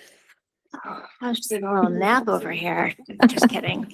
All right. So same thing. I love our middle schools. They're wonderful. Same continuum of services. Each middle school has one social worker, one school psychologist. There's a difference in the numbers of teachers because of the programs that we have in each school. But 1.0 SLP. And so that our services can be, pretty stable across both middle schools. What I really want to focus in on is the 599 account, because the 599 account includes our ESS clinicians. So important. ESS is in the budget. I can't stress enough how that needs to stay in the budget. I meet with ESS clinicians every other week. I meet with the ESS administrative team at least once a month, and we are tight on our kids. And our kids are doing beautifully who are in the program. And we did a report card analysis for the new board members. Welcome. And I can't wait to be sitting here to go over the report card. We usually do that at the end of the school year. There was a little bit of a glitch last year, so we actually did it at the beginning of the school year. But what we will do is we will present a report card. But what was very striking about the report card last year is that between the middle school and the high school, we identified 13 potential outplacement candidates. If it wasn't for the services provided by ESS, we approximated a $1.3 million in savings to the district. The services that ESS provides pay for themselves. They are an incredible service to this district. Psychologists, if you notice there's a decrease in the psychologists, we had to contract out for a consultant because again, our numbers are just what our numbers are. We'll talk more about that when we go over the 30 account, but we were able to reduce that consultant, but we did add a 1.0 school psychologist, and she is phenomenal. We are so happy to have her on board. And again, within the 599, again, it's embedded in there, but what you will also see is that transition of students who, in open choice, who the paraeducators are no longer with them at the elementary school, but now those students are attending middle school. So part of the jump that you see in the 599 account is attributed to that. And that again is across both schools. And again, cut as much as we could in supplies. If there could be some realized savings, that would be great, because like we said, a lot of times those little things are what comes out of a teacher's pocket.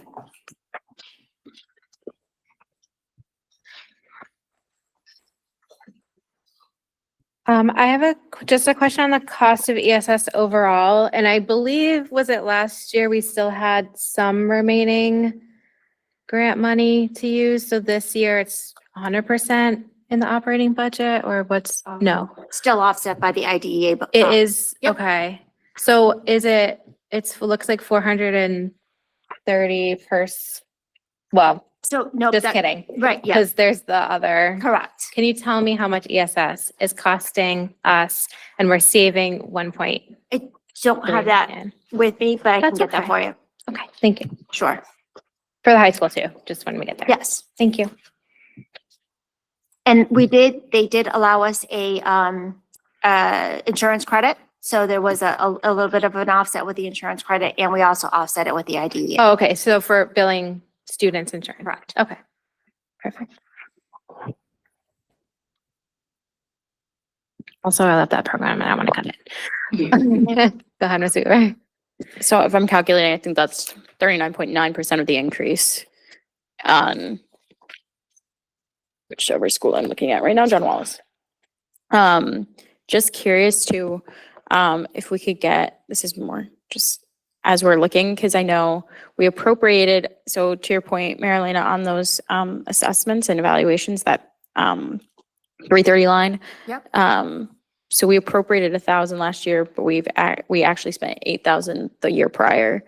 Are we looking at the same actuals this year? So that's why, we went with the 10,000. I don't know why it went down to 1,000. I have to be Okay. honest with you. Yeah. I wasn't here last year, if you guys I remember. mean, yeah. So how, She's like, I would have why that stopped was you. $1,000, I'm not really sure. Okay. But that is absolutely not realistic. I don't think there's any eval out there that costs $1,000. But, so yes, that $8,000 is much more realistic, and with the. And we're on increase- track to do the same. Okay. Exactly. Thank you. Thank you. Dr. Stanley? For the administrative staff under the special education, line 118. So if you split their salary between the two schools, that's only a 21K. That's quite the price differential between these assistant directors. So for elementary, it's 154K. For NHS, it would be 70K. And then the middle school only gets 21K. That doesn't seem accurate. That salary is offset by the grant as well. Gotcha. That's the only one that's offset by the grant, or the other Yes. ones are not? Okay. And I was able to get that amount for ESS. I believe it is $650,000. Oh, thank you. So do we know how much it would be, or sorry, how much was offset by the grant? 100,000. Ms. Weaver? Maybe just we could get I think we did it last year, just the breakdown of the salaries, if there's any, like. The grant. Offsets? Yeah, just they're like, there. I know the grants are in the back, but just like It says the line items. the line that items in the they're back. Okay. Offsetting. Yeah. If there was a change in the grant offset though, is there not a change? Like the grants, The only change in the grant offset would be the inclusion of the seed grant and the loss of the ESSER mental health yeah, grant. just trying to get that differential. Sorry. We're down, you mean, compare the total I could do. Right, from yeah. Year to year. I think, I could probably look that up while you guys are talking. Sorry, just wanted- No problem. Just overall, how much grant money we Grant money are last year to getting? this year. Okay. Sorry, I was trying to clarify. I'll look at my previous presentation while folks are continuing forward. Any other questions for middle school?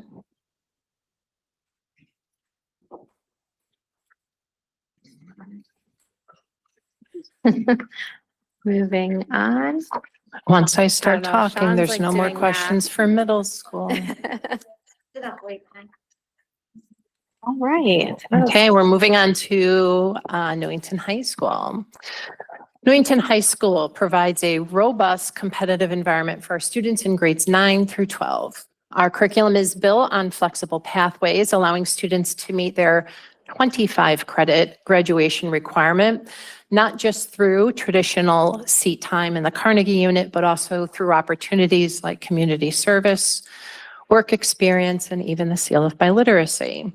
We are committed to honoring the learning that not only happens within the walls of the classroom, but the learning that our oldest students happen to acquire outside of the school building. In order to keep our curriculum modern and competitive, next year we are introducing 4 new courses. Cosmology, which will live in the science department. Italian for bilingual students. That is a unique program because it is 2 years worth of Italian in 1 year's time. A UConn ECE courses, 2 of them. One of them is in genocide studies and the other is in American popular music. These additions are going to provide our Newington High School students with a college level rigor at a fraction of the cost of college tuition. Newington High will remain qualified also as a bilingual school per the state statutes that I already referenced. As students advance their learning into Newington High School, the learning tools that they need go from being relatively generic to being much more specialized. So if you think about materials that students need in a specialized program like culinary arts or chemistry, specialized software for AP mathematics courses, even our PSAT test taking opportunities, those become very unique to the high school. You are going to see that those come with a higher price tag. But again, we're talking about more specialized courses and getting kids ready for whatever the choices that they make when they leave Newington High School. You'll also see and hear from Mr. Myers, our athletic budget, we want to make sure that that is robust enough, not only so our students can compete at the highest level, but first and foremost, that we keep them safe and up-to-date productive equipment. Finally, Ms. Ticknell could not be here this evening. Unfortunately, she's ill. I don't think she would ever speak to me again if I did not mention this. A priority for us is maintaining the mental health counselor that for the past 3 years has been supported by a grant. And I know past boards have heard presentations from Ms. Redmond, but more importantly, her students. This request to add this staff member into the operating budget is about continuing a proven story of success. Since the position was introduced 3 years ago, drug-related expulsions have dropped by 85% compared to the 2 years prior. The position in the program not only keeps our students in schools while providing them the help that they need to avoid addiction, but also to address, unfortunately, current addiction. Additionally, the program provides classroom instruction that focuses on mental health issues like anxiety, depression, eating disorders, and stress. Challenges that our high school students face every day. This position really is vital to our schools and students' safety and well-being. Among the core instructional programs, the majority of our funds are to maintain current programming. Most of the fluctuations that you're going to see are going to be due to grant fund offset from the previous year or use of realized savings. So I'm going to highlight some of those in anticipation of some questions. There is an increase in art. Last year, we had a big chunk of materials that we were able to purchase with realized savings. So it appears that we're spending more in art, but again, that's that offset that Ms. Parati and Dr. Brummett were talking about earlier. There's an increase in ELA repeated from the middle schools. That is the ask for the reading assessment that is used for our 9th grade students. There is an increase in both math and science because last year we were able to offset the purchase of some of the supplies with a grant specific for dual enrollment courses. Same thing for STEM, sorry. There was also materials that we were able to buy with that grant. Looking at some of the significant decreases, one of them is in CTE. The $10,000 is usually an ask for DECA. That we did not have to include this year because the Student Activity Fund is so robust that it can support students' participation in that. You'll also see a pretty hefty reduction in social studies, and that's because last year there was a textbook to buy, and those are very expensive. This year there's not. Ms. Weaver? Non-special education questions. So Dr. Dennis isn't gonna come at us for that reduction? Say that again. Dr. Dennis isn't gonna come after us for the reduction in DECA? Who's us, the Board of Ed? That sounds like a problem this week, so I don't know. There would be qualms. No, that was put at the superintendent's level, and we did make sure that there was sufficient funds in the student activity. Okay, perfect. And then just a question about the ELA, going from the five, I'm sorry if you said this, I'm going through a lot of the pages. So the 599 and the 617 lines. Sorry, I just have to turn the pages. Could you just expound upon that? What part of the 599? So the 617 is not replacing, so we were at 0 for that. Okay, so the 617, those are the testing materials. That's the Gates McGinnity. That is, we use that for our 9th graders. This year, there was no cost because we hand scored them, Ms. Whalen just informed me, which takes an unbelievable amount of time. So we were kind of in flux last year at the time of the budget ask, and Ms. Whalen had then decided to use this assessment. So the ask in there is that we can have an assessment that is scored via computer. Okay, and then does that kind of replace some of the Common Lit? No, Common Lit is, so there are two very different types of assessments. The Gates McGinnity would be what we would call a screener. So that would be sort of our first catch of an indication that there might be students that have some deficits in reading that we might want to address through intervention. Common Lit, on the other hand, is what we would call a benchmark, and that's really assessing students instead of at foundational skills, closer to grade level skills. So it would be more comparable to the ESPA if we gave the ESPA at the high school. Okay, but we're cutting Common Lit, so I just didn't know if. No, Common Lit is still in there. I have it as under the cut items. Common Lit Essentials. Unpackaged services. They were just similar amounts, so I didn't know. One went to 0 and one went up, so I didn't know if that was. Maybe we can come back to that. Yeah, we didn't cut it. I'd want to look into that, why that's there. I did, but I'll take ownership of that cut. Based on the. But we will, let's We look sell back that in the. one? Sorry, everyone. Just kidding. Well, if it's just kidding, then we need to put it back in. Yeah. We're gonna do a little more homework on that and. Thank let you know. so much. So sorry to create that. It is, yes, it's on that page, Common Yeah. Lit Essentials. Sorry, everyone.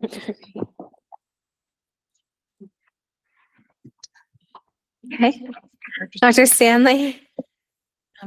Just under the math, so there was supplies, 617, 690, 730 that were cut. I didn't see that they had been labeled for us for details.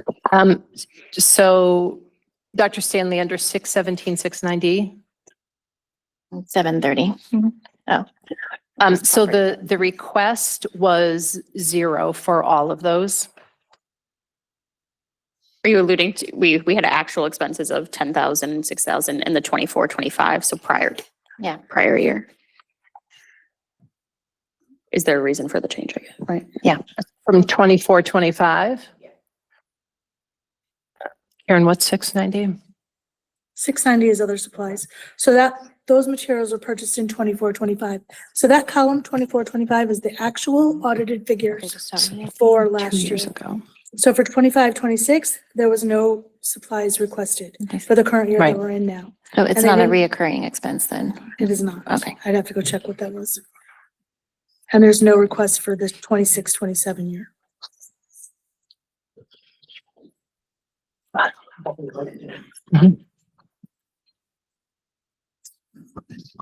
I think it's just showing up on the printout because there was an actual they're just not, just 2 years in a row, they're not. I think was it a requesting it. one-time purchase? What was it? So are we missing something now? And Mrs. Kellogg just pointed out too, some of the, probably in 24, 25 went toward, when we were just establishing building thinking classrooms, at the high school.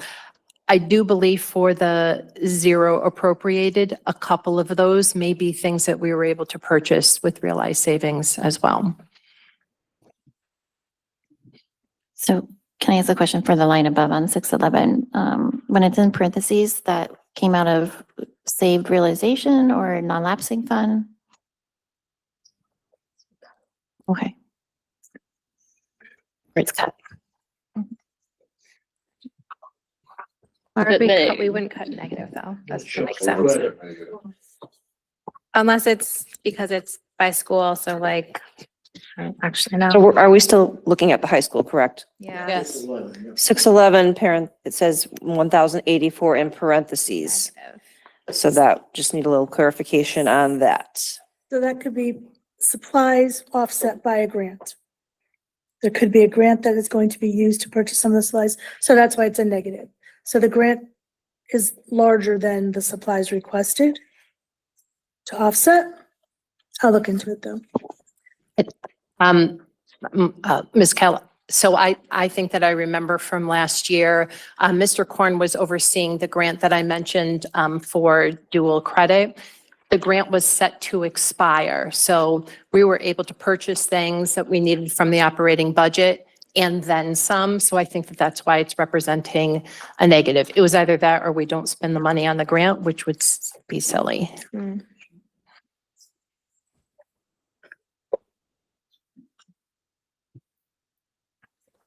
Yes.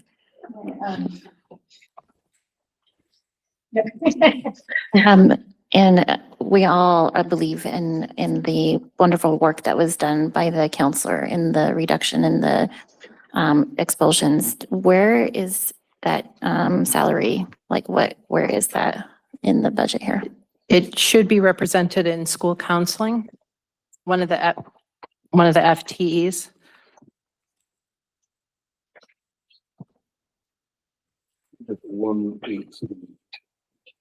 It's a director.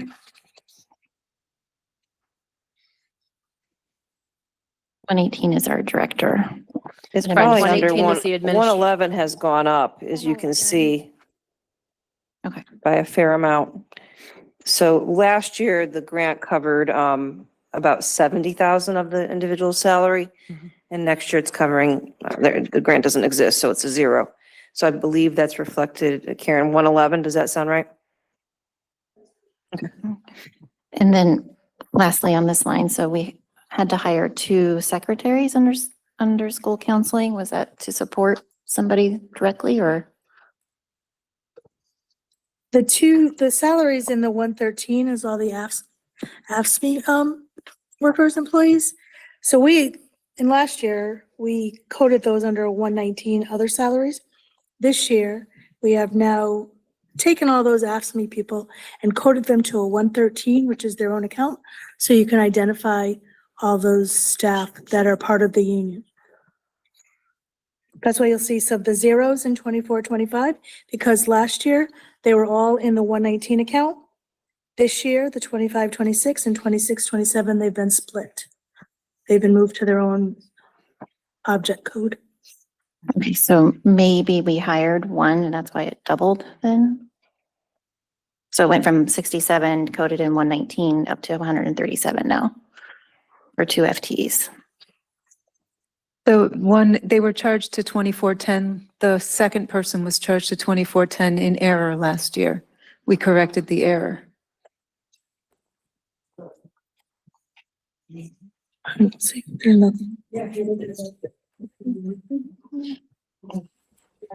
So there was no new staff added. And back to the question about grants, we're $40,000 less this year in grants. And a couple of ins, couple of outs, but right now the net is 40,000 less. With some still pending, so there's still a was gonna say- possibility of more coming. Is that baked in the Nor'easter one or no? Is that one still outstanding? We're That just, one it's I what we just- actually have. Yeah, I just Okay. submitted that, so we don't have it for next year yet. Okay, thank you. May not know by the time we pass it. According to the grant specs, we might not know till May or June. It's fine. It'll be fine. It'll be fine. Any other questions? Ms. Beatrice? And about in the student activities athletics, line 690, a jump of $20,000. Good thing Ms. Mr. Beatrice, Myers it is sounds like here. you'd like to introduce Mr. Myers and he can go over his program. Right on cue. Why, thank you. Welcome to the floor. Yeah, perfect segue. So I'll briefly, I will answer that. Quickly, just our athletic program does offer, 63 teams. We have 63 coaches that support those teams. We do participate in the CCC, which is the largest conference in the state.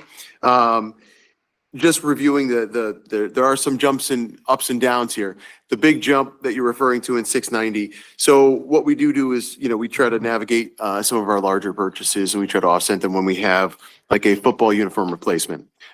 So that's where you see the jump. We do have 2 basketball, softball, and football that are being replaced this year. So you're going to see a larger jump.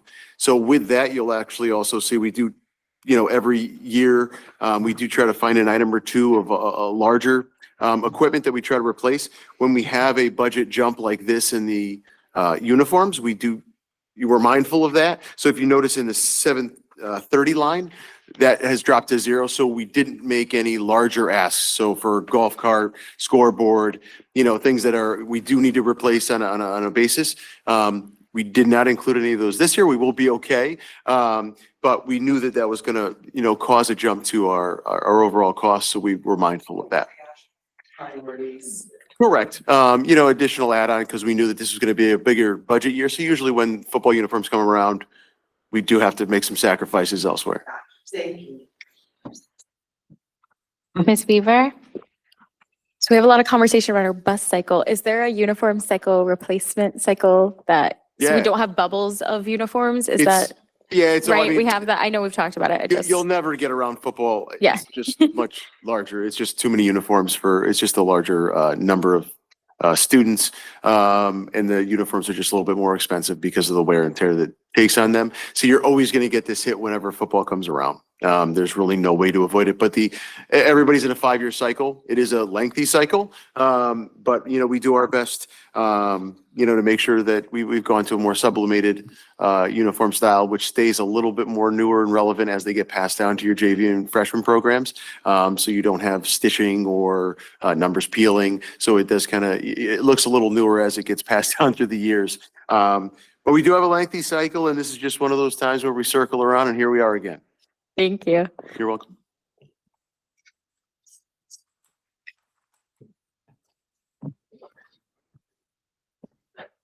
Other?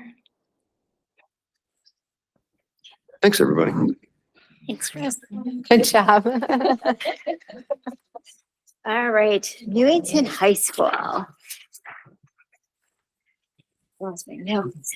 So again, amazing programming, continuum of services. We've increased our co-teaching experiences at the high school, and we hope to be able to increase that over time. And again, that takes staffing, so we will talk about that another time. A little bit different at the high school, we do have 2 social workers. We do have a school psychologist, and like I said, we have 2 school psychologists, but the second school psychologist that we hired is actually working throughout the district. So I've sat here before, but for the new members, we are required to do evaluations at magnet schools. We are required to do evaluations at private placement schools. We are required to do evaluations at Emmanuel Christian School. So that would take our school psychologists out of their teaching schools. And it was an added responsibility, and again, mandated. We absolutely have to do this. At the magnet schools, most of the time, the speech language pathologist who is assigned to the school will conduct the evaluation, but very, very rarely would the school psychologist perform the evaluation. So we were sending our school psychologist off to schools to do that. So thank you again for the support in the addition of that school psychologist. She has been amazing, and she has been able to pick up those evaluations and help out the high school, because again, if you think about, again, that transition of 4 schools to 2 schools to 1 school. So all of those students now that go to the high school were being served by 1 school psychologist. So again, money very, very well spent. So you will see an increase there. We can focus on the 599, and I will point it out because I'm sure somebody else will notice it as well, the negative 43,144. And I believe that is from the way that we were allocating things again last year was not by, we weren't breaking them out. So I think that there might have been a bigger number there, but then when things got reallocated, that came out to be a negative, but we can absolutely look more into that. But I think really what we're focusing on is what is being asked for, and that is again for the ESS clinicians. So again, that's the 599 for the high school. Supplies again have been cut to the bare minimum. Supplies will include testing materials for the special education teachers, any like consumable things that might need to be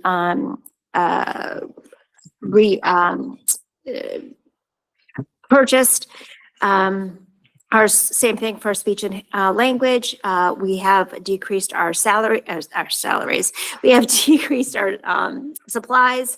And school psychologists, again, you'll see a little bit of a savings there because we no longer have the consultant, but now we have the additional school psychologist.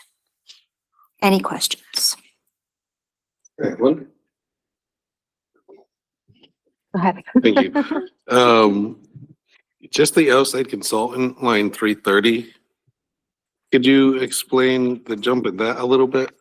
Yes, so again, that is similar to what we've seen in the other schools. So again, I'm not really sure why $1,000 was what was appropriated there, but that's what was there.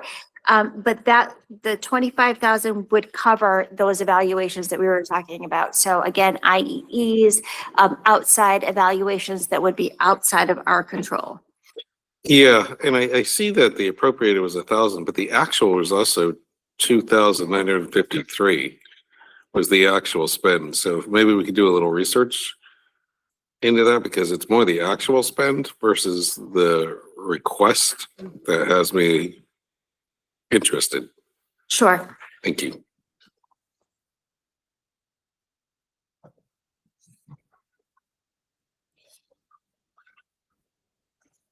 Ms. Weaver, I'm just asking on the magnet school and private school and all of these, have those increased, and do we have numbers on that roughly? Don't have numbers, but Okay. absolutely on the increase as well. So if Emmanuel Christian, their enrollment had been very, very low.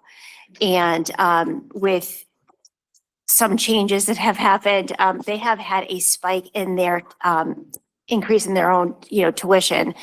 So that has opened up the ability for students with disabilities to go to that school. So then we are still charged to do the triennial evaluations to see if they were to qualify for service plans. So yes, we have seen a spike at Emmanuel Christian. If we get a rough cost of how much that is, because those are kind of an unfunded mandate of, So. like, we have to do that, right? Right, so there is no cost because we're not- doing those. The cost would be that our Our staff staff, is right. not being able to service our own students in Right. school, but we are not incurring a cost. We were incurring a cost when we didn't have that school psychologist because we had that consultant. Yeah. And I believe that was around $20,000 or $30,000.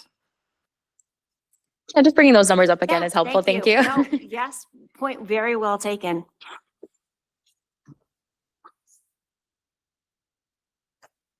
Dr. Stanley? For item 599 in the ESS, how many clinicians are we paying for? 3 3 of them? at the high school, yes. Is it 3 at the high school and 1 at each middle school? Yes. Ms. Bieber? Is the 599 for this one only ESS or is it? Okay, thank you.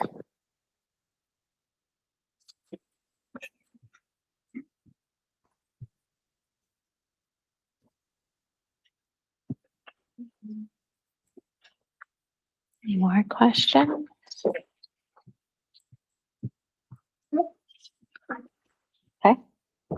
Yes, I think we've concluded at least the first run through of all of our schools. Tomorrow night, we will go into the last tab on your budget book, administration.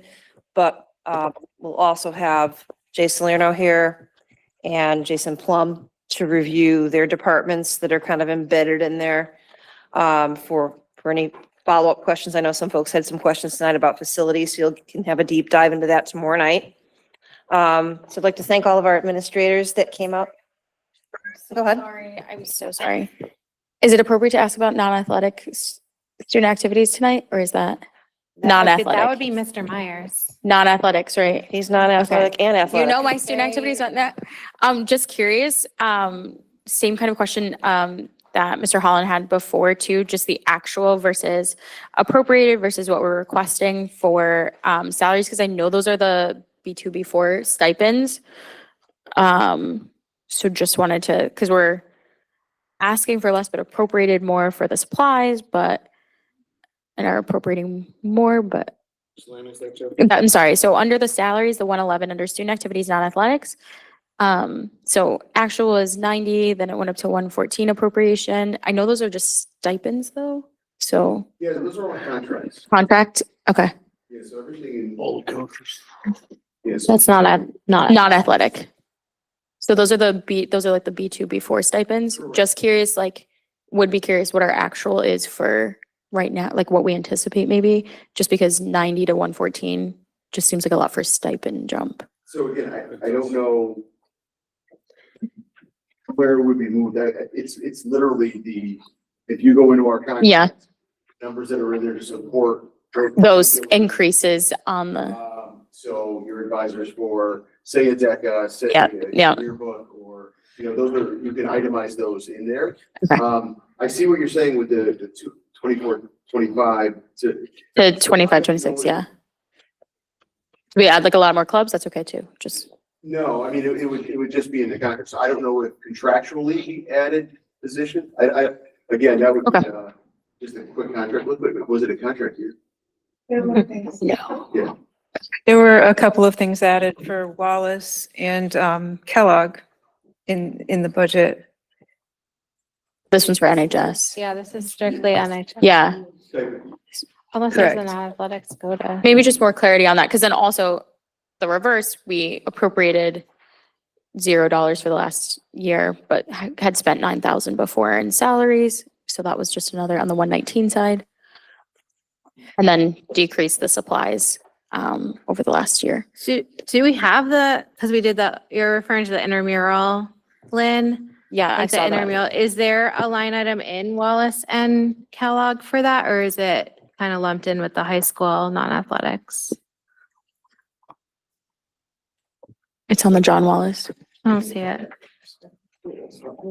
Should be, right? Or there's the athletics, it's a 3,000. It's in For the- athletics? There's student athletic, yeah. Gotcha. Ms. Weaver, while you're looking, the $1,000 supply budget is consistent over time. there must have been an item. Buy that we- ahead? That one, the Okay. 24, 25, there must have been, Yeah. but normally it's $1,000 for the high school. I think it's $750 for the Yeah, middle it's just schools. the and normal one we're every budgeting. year, yes. Okay, okay. Just want to make sure, in the same token, we're not underfunding the, right? Okay.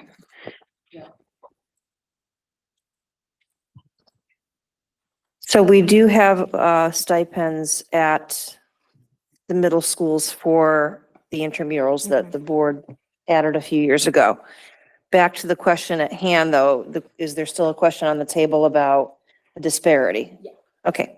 Because it's lower than, the request is lower than what we asked for last year.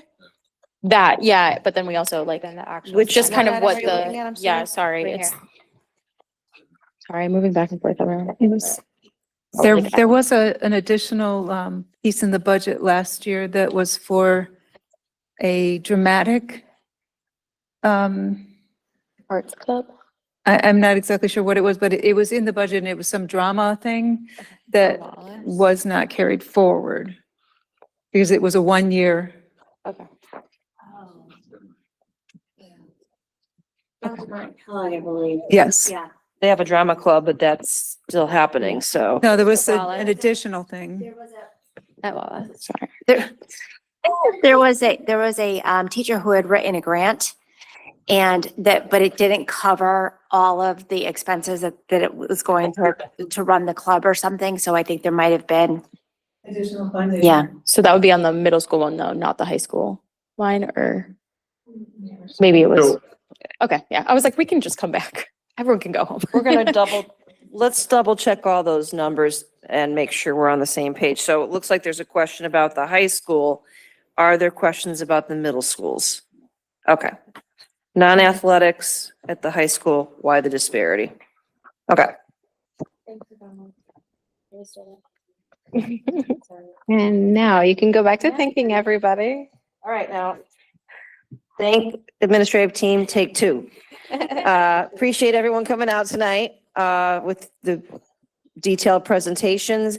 The board actually will have plenty more work to do when we may reach out for follow-up questions, but for tonight, we appreciate your time, especially some of you that spent quality time at the other end of the table, Marilena. You haven't gotten up once, so we appreciate all the, obviously, special education, as you can see, permeates throughout the district and is a very large portion of our programming. So thank you for all your input tonight. And folks, I know this is a highlight of your evening, but you're more than welcome to head out. We just have to finish up some questions from the other evening, but thank you. Thank you.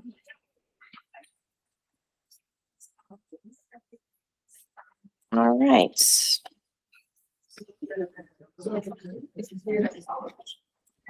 So if I go right into the questions? All right.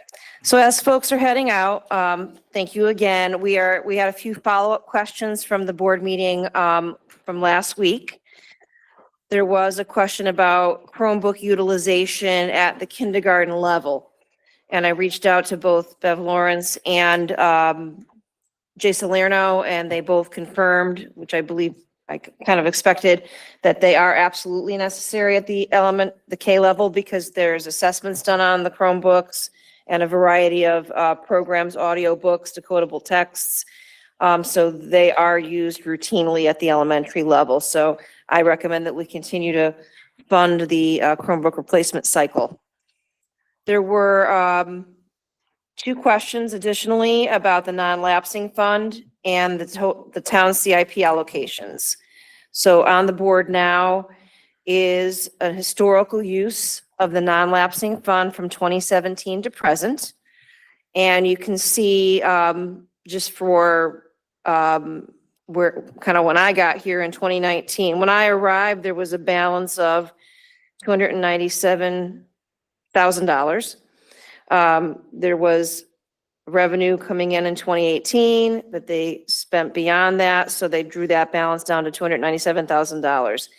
Then you can see 2 years in a row, deposits were made. I attribute that very strongly to COVID. As I mentioned in the other evening's meeting, we've had 2 years in a row where our our budget was already drawn up by the time COVID hit. So even though we knew COVID would impact operations, the budget had already been set. So you can see in 2019 and 2020, and even into 2021, there was realized savings at the end of all three of those years. The money went into non-lapsing. In 2022, we did use 438,000 due to a budget shortfall that year, bringing that balance down to 2.6 million. In 2023, we used just under 90,000, brought that down to 2.6 million.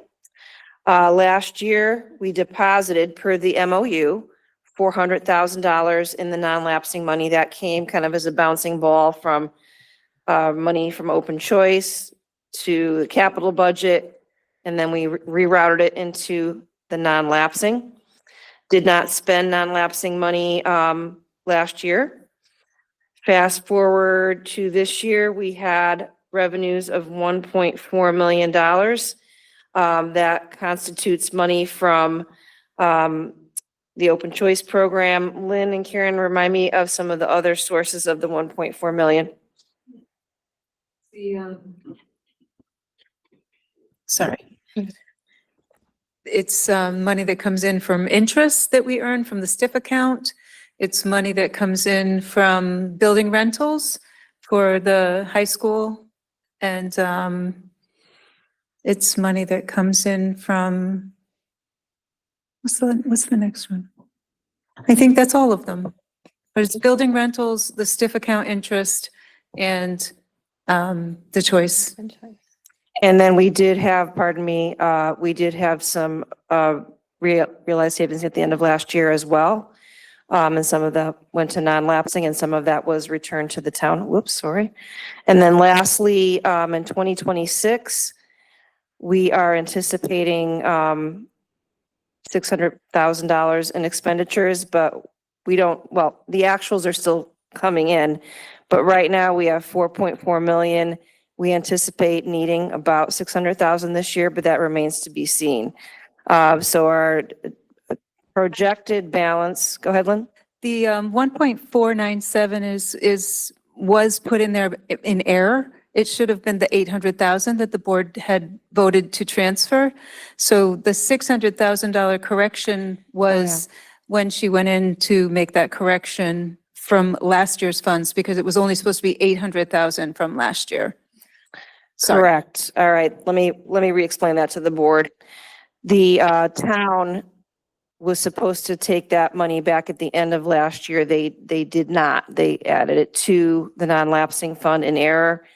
Now that we have since reallocated that back to them, leaving us a balance of 3.8 million. And why that happened was it was money not expended at the end of last year, and we were still at that 1% limit at that point. So we could not add it to non-lapsing. So that's how the bouncing ball went last year. So right now we stand at 3.8 million. It remains unclear right now what will be used this year for non-lapsing fund. We anticipated over $2 million would have to be used to balance our budget, but we don't know.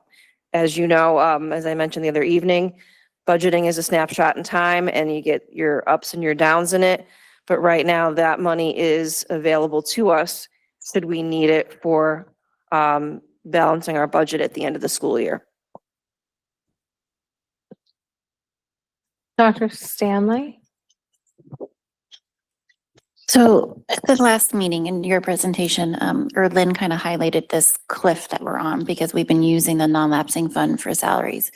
But and here you're showing we didn't have any actual expenditures from the non-lapsing fund. So I'm still confused about it. Yes. Yes, we have not essentially dipped into the non-lapsing fund since 2023. However, over the last several years, we have anticipated that we would. And like I said, we just got some breaks at the end of the year through para positions unfilled, lesser special education expenses, other salaries predicted to be higher were lower. However, using the non-lapsing to balance the budget is a funding cliff in the making. Right now, we're anticipating using, I think we budgeted for 800,000 next year, It's not a good practice. We've kind of been lucky that we've projected that we had to use it, but we have not used it. But anytime we project, and if we actually do use it, it does create a funding cliff. So back in 2022, we did use 438,000. 2023, we used 89,000. It's anybody's guess what's going to happen this year. But what was displayed the other evening, and I can kind of flip back to that funding cliff.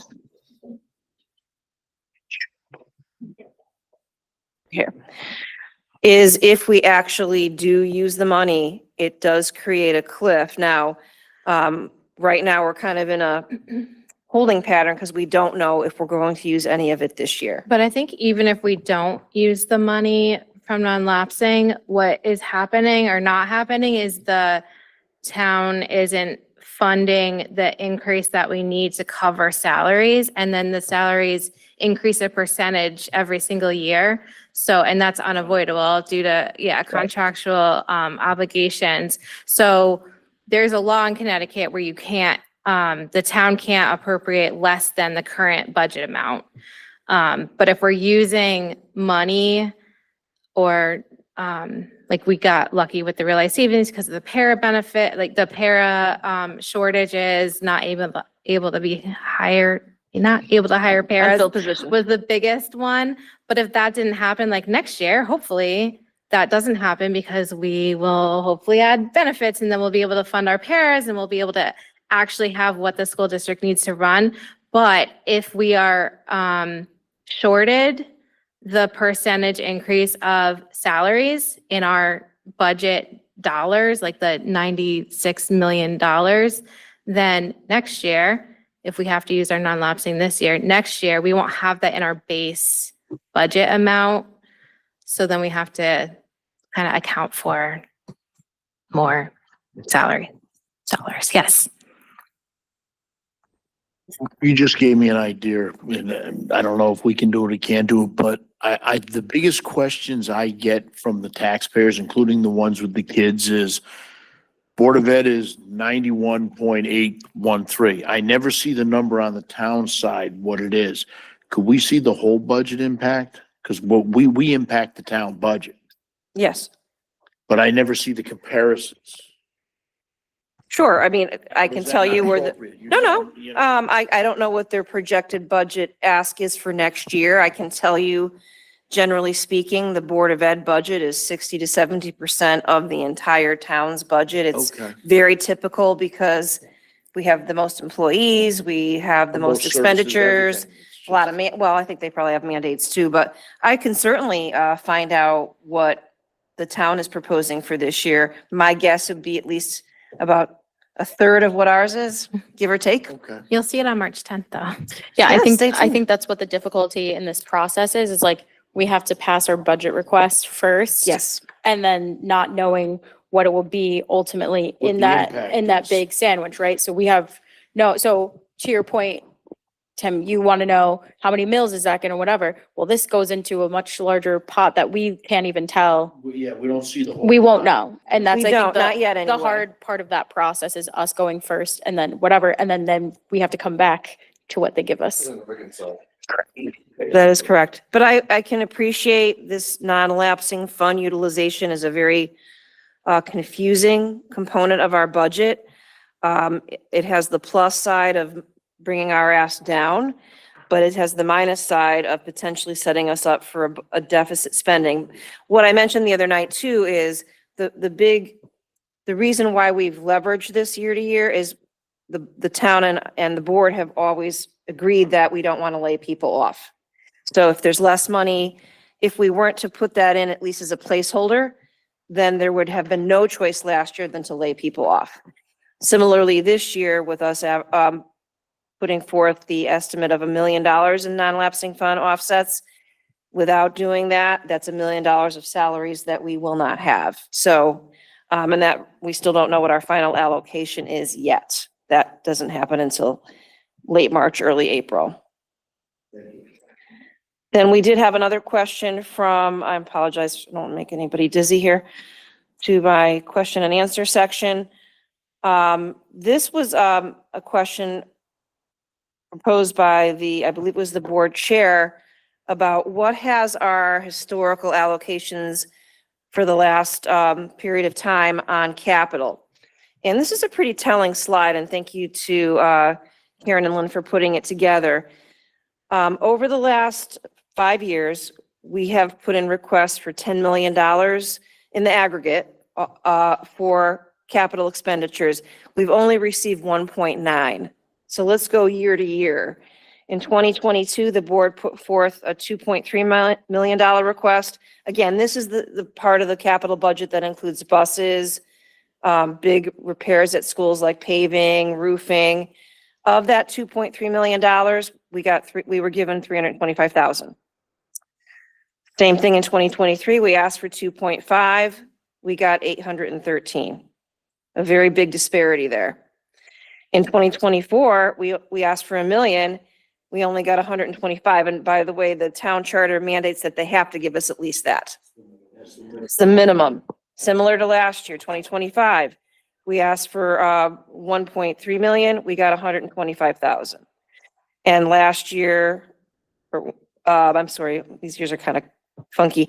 1.5 million was asked, we had 562,000 received.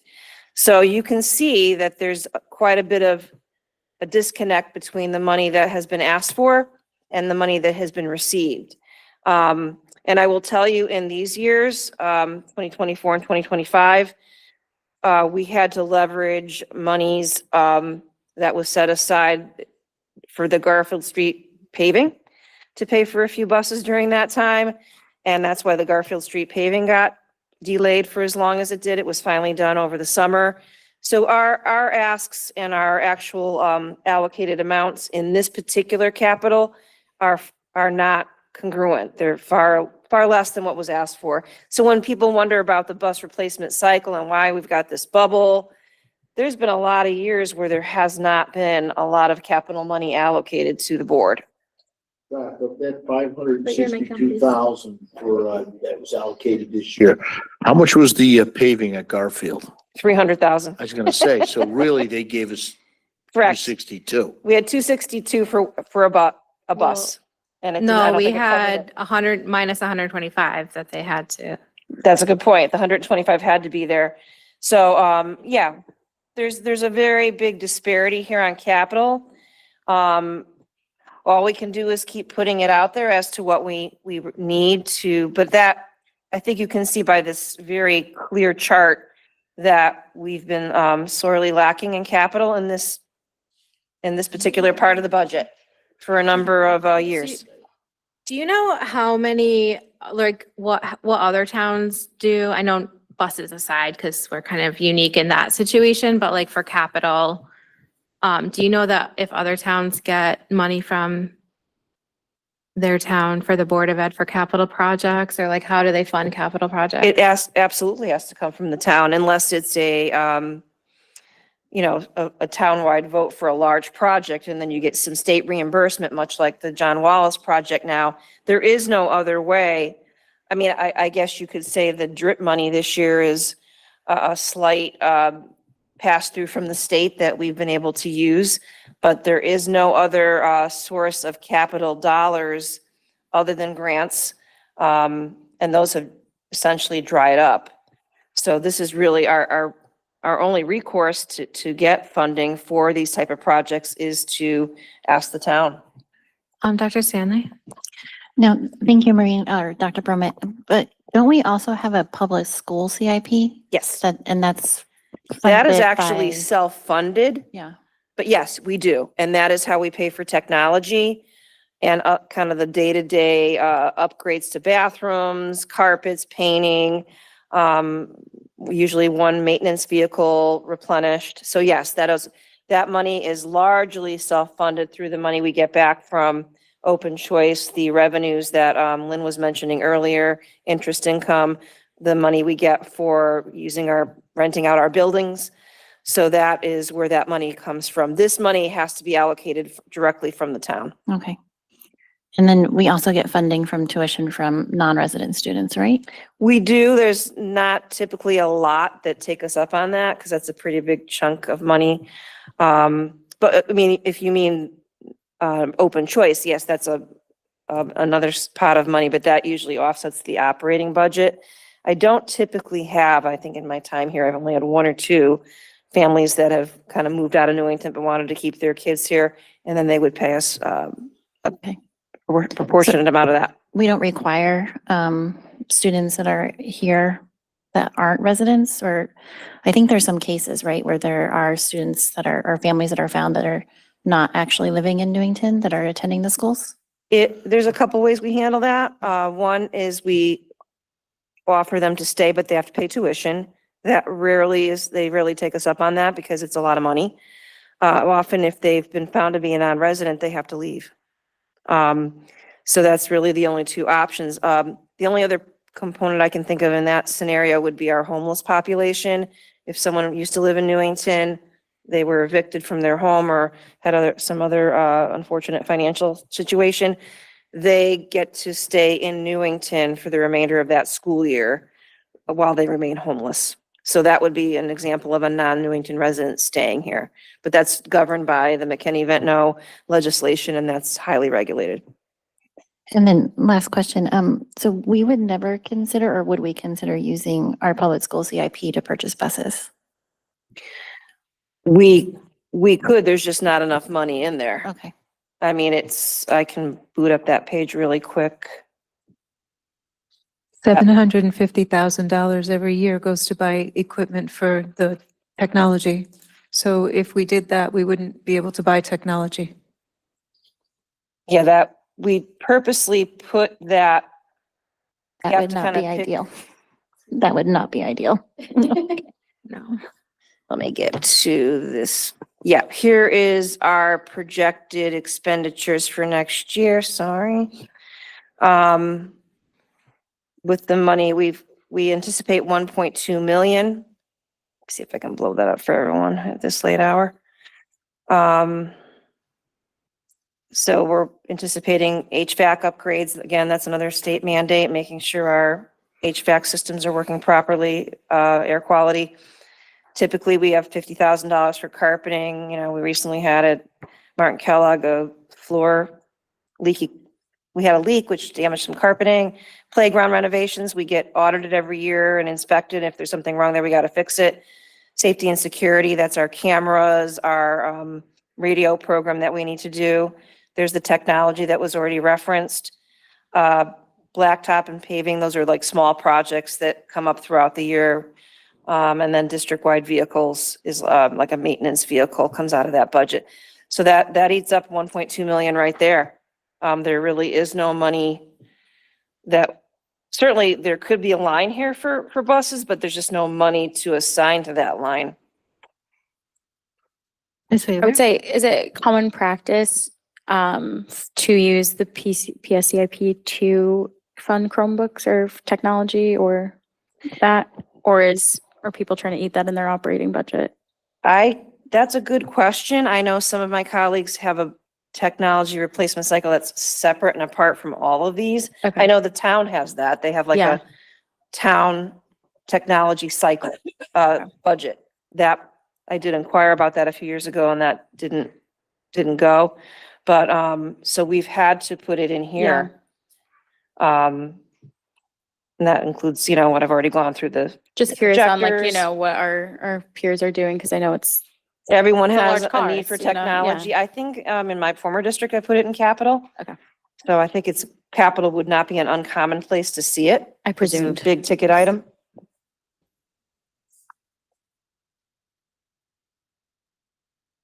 Any other questions for the evening?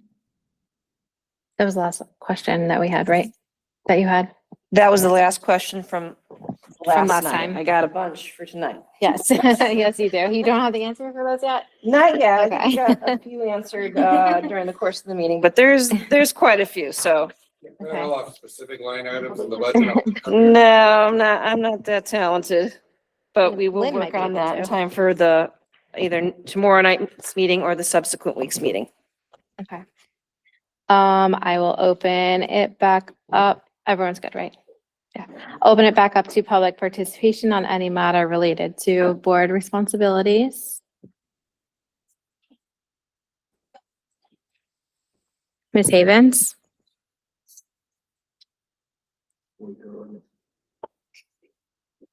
You're on mute. Hi, sorry, I'm trying to do it on my tiny little phone and I'm really tired, so. Okay, Dana Havens, 113 Stoddard Avenue. Very early on, Ms. Lawrence presented stuff for the elementary schools and stated elementary is K through 4 and that the curriculum and or services required to be provided to them. But in Connecticut, elementary is K through 5. So that kind of raised a red flag for me. I want to be sure that our 5th graders are getting the support they're supposed to be getting as elementary students. And of course, if you know my history, I also want to be sure that they are getting their 20 minutes of recess because they are elementary kids, even though they are in the middle school. Thank you. Thank you. They are getting recess for sure. And proper education also, but you will get a follow-up on that. Thanks. Any other members of the public wish to speak?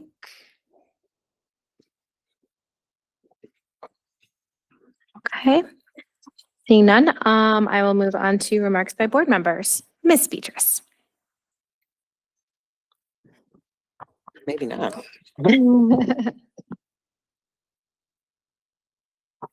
Thank you. I want to just circle back to some of the public participation that we heard about a little earlier regarding the events at Newington High School. I just wanted to share that, in my opinion, it's an important civics lesson that kids got in real time. This is a peaceful incident with no reports of any injuries, property damage, or interactions with law enforcement. Many of our students will be voting for their first election in November, and a reminder that they are passionate about the issues that impact them. They are passionate about what impacts them, their peers, and their community. They don't live in a bubble. They know how to access news and information, and they do so probably more quickly than we even can imagine. So I just want to caution, we shouldn't underestimate their knowledge of current events or dismiss how they feel about what's happening and their ability to affect change.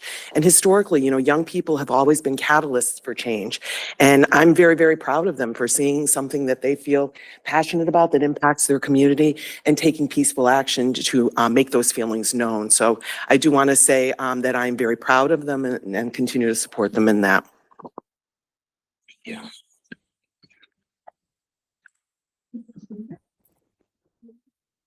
Ms. Weaver?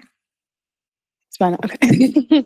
Yeah, I just want to say thank you to those who voiced their opinions. I think one of the things I will note too is that this is not the first time there's been a walkout. I know that when there was a large swath of activism around gun violence, there was the same kind of action that was taken at our own high school by someone who is now on the town council.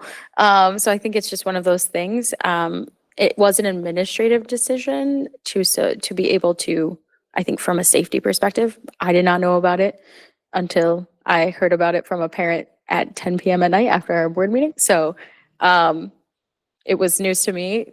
I heard from students about it. So just want to say, I think it's a very tough time right now. I think for a lot of people to talk about how they're feeling.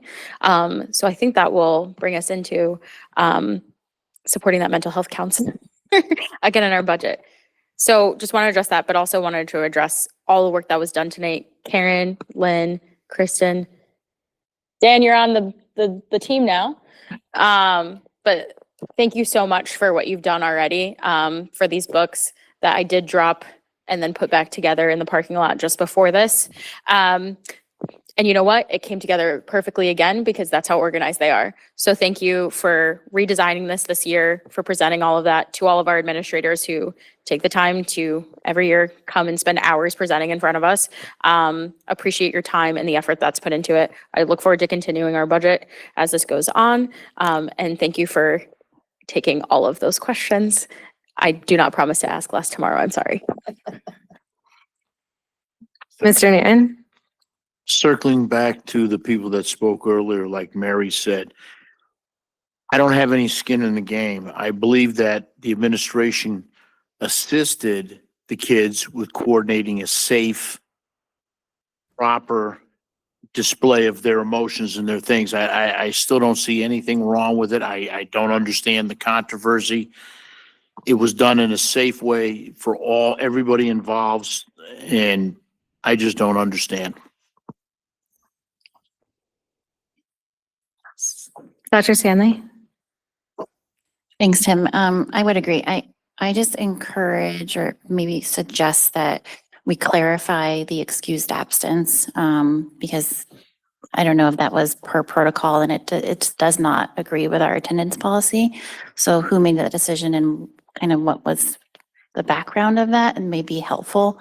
I am glad that it was safe and peaceful, whether or not they have a fully developed frontal lobe and they knew exactly what they were doing. But I think it is, a civics lesson and everybody should participate at one point on one side or the other. But yeah, I think the attendance policy is where many questions are getting stuck for parents and why were they or how were they notified that their kids were absent or not, so. You don't have an answer currently. I do not have how kids were coded. I do know they were asked to sign up and it was during their advisory period.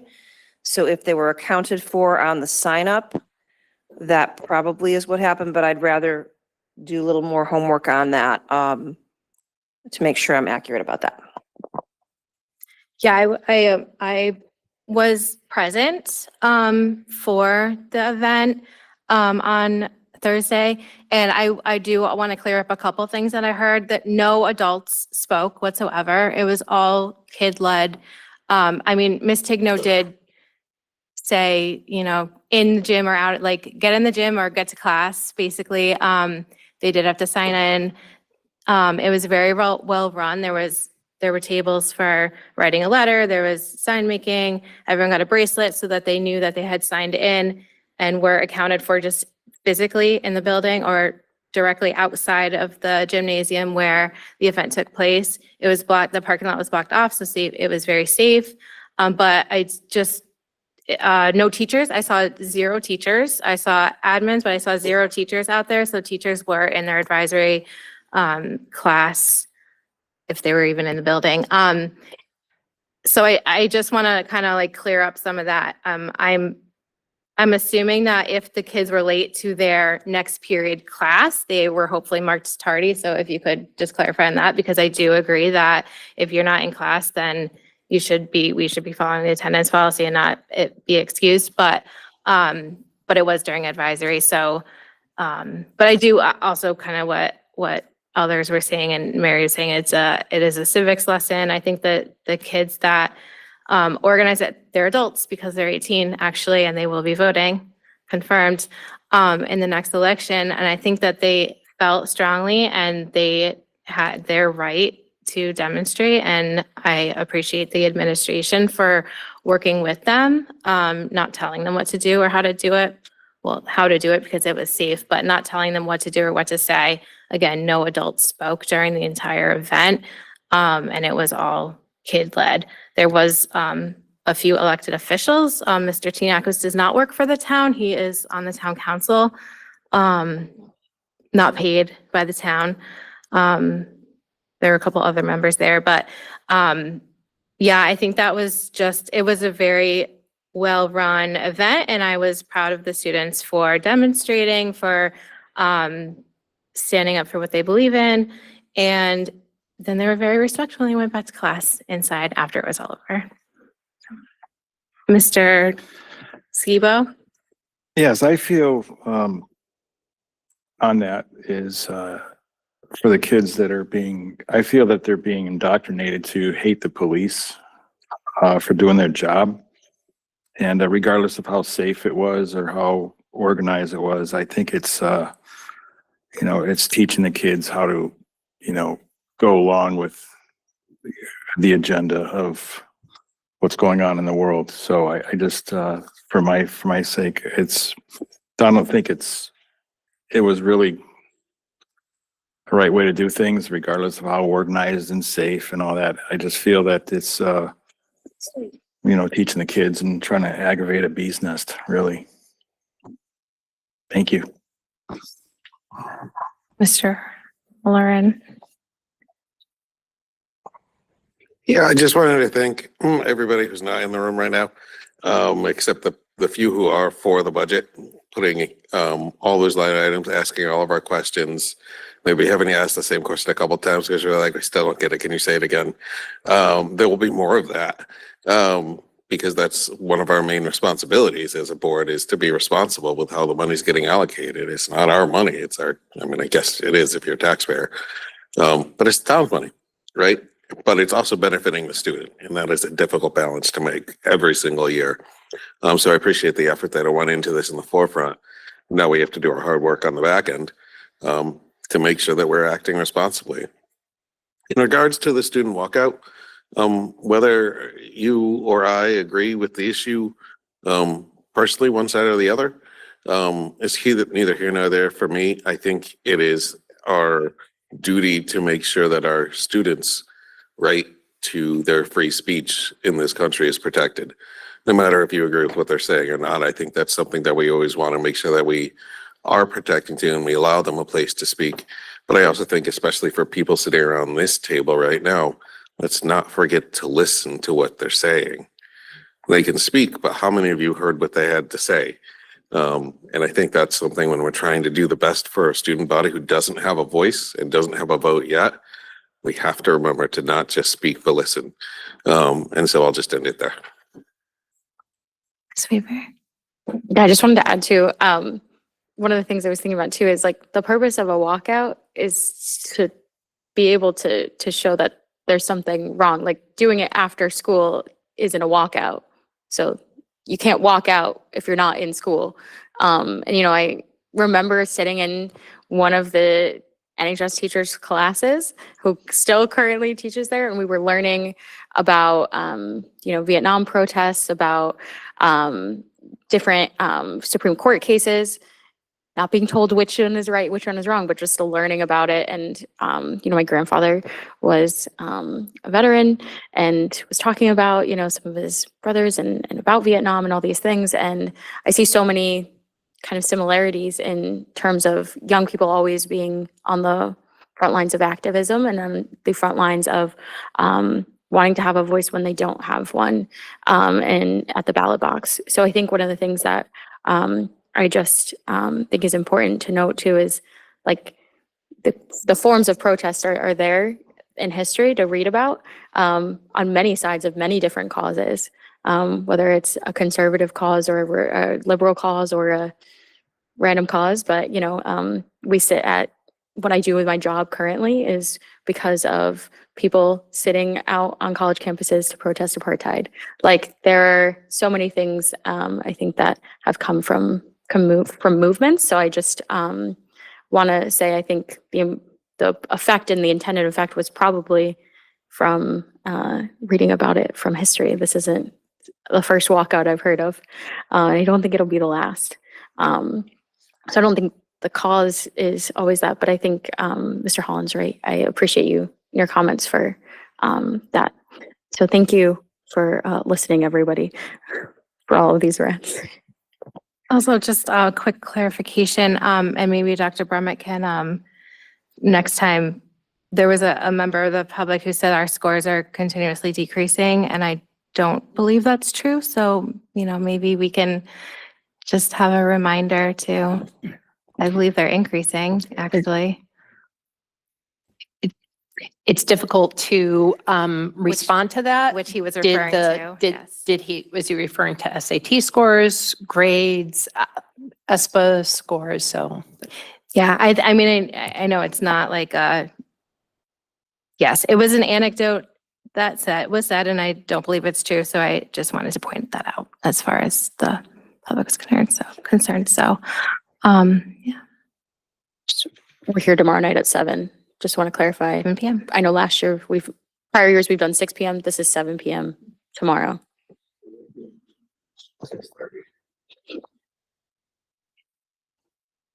Motion to adjourn. Second. Motion second, discussion. All in favor? Aye. Meeting adjourned 9:39 p.m. Yes. The tools.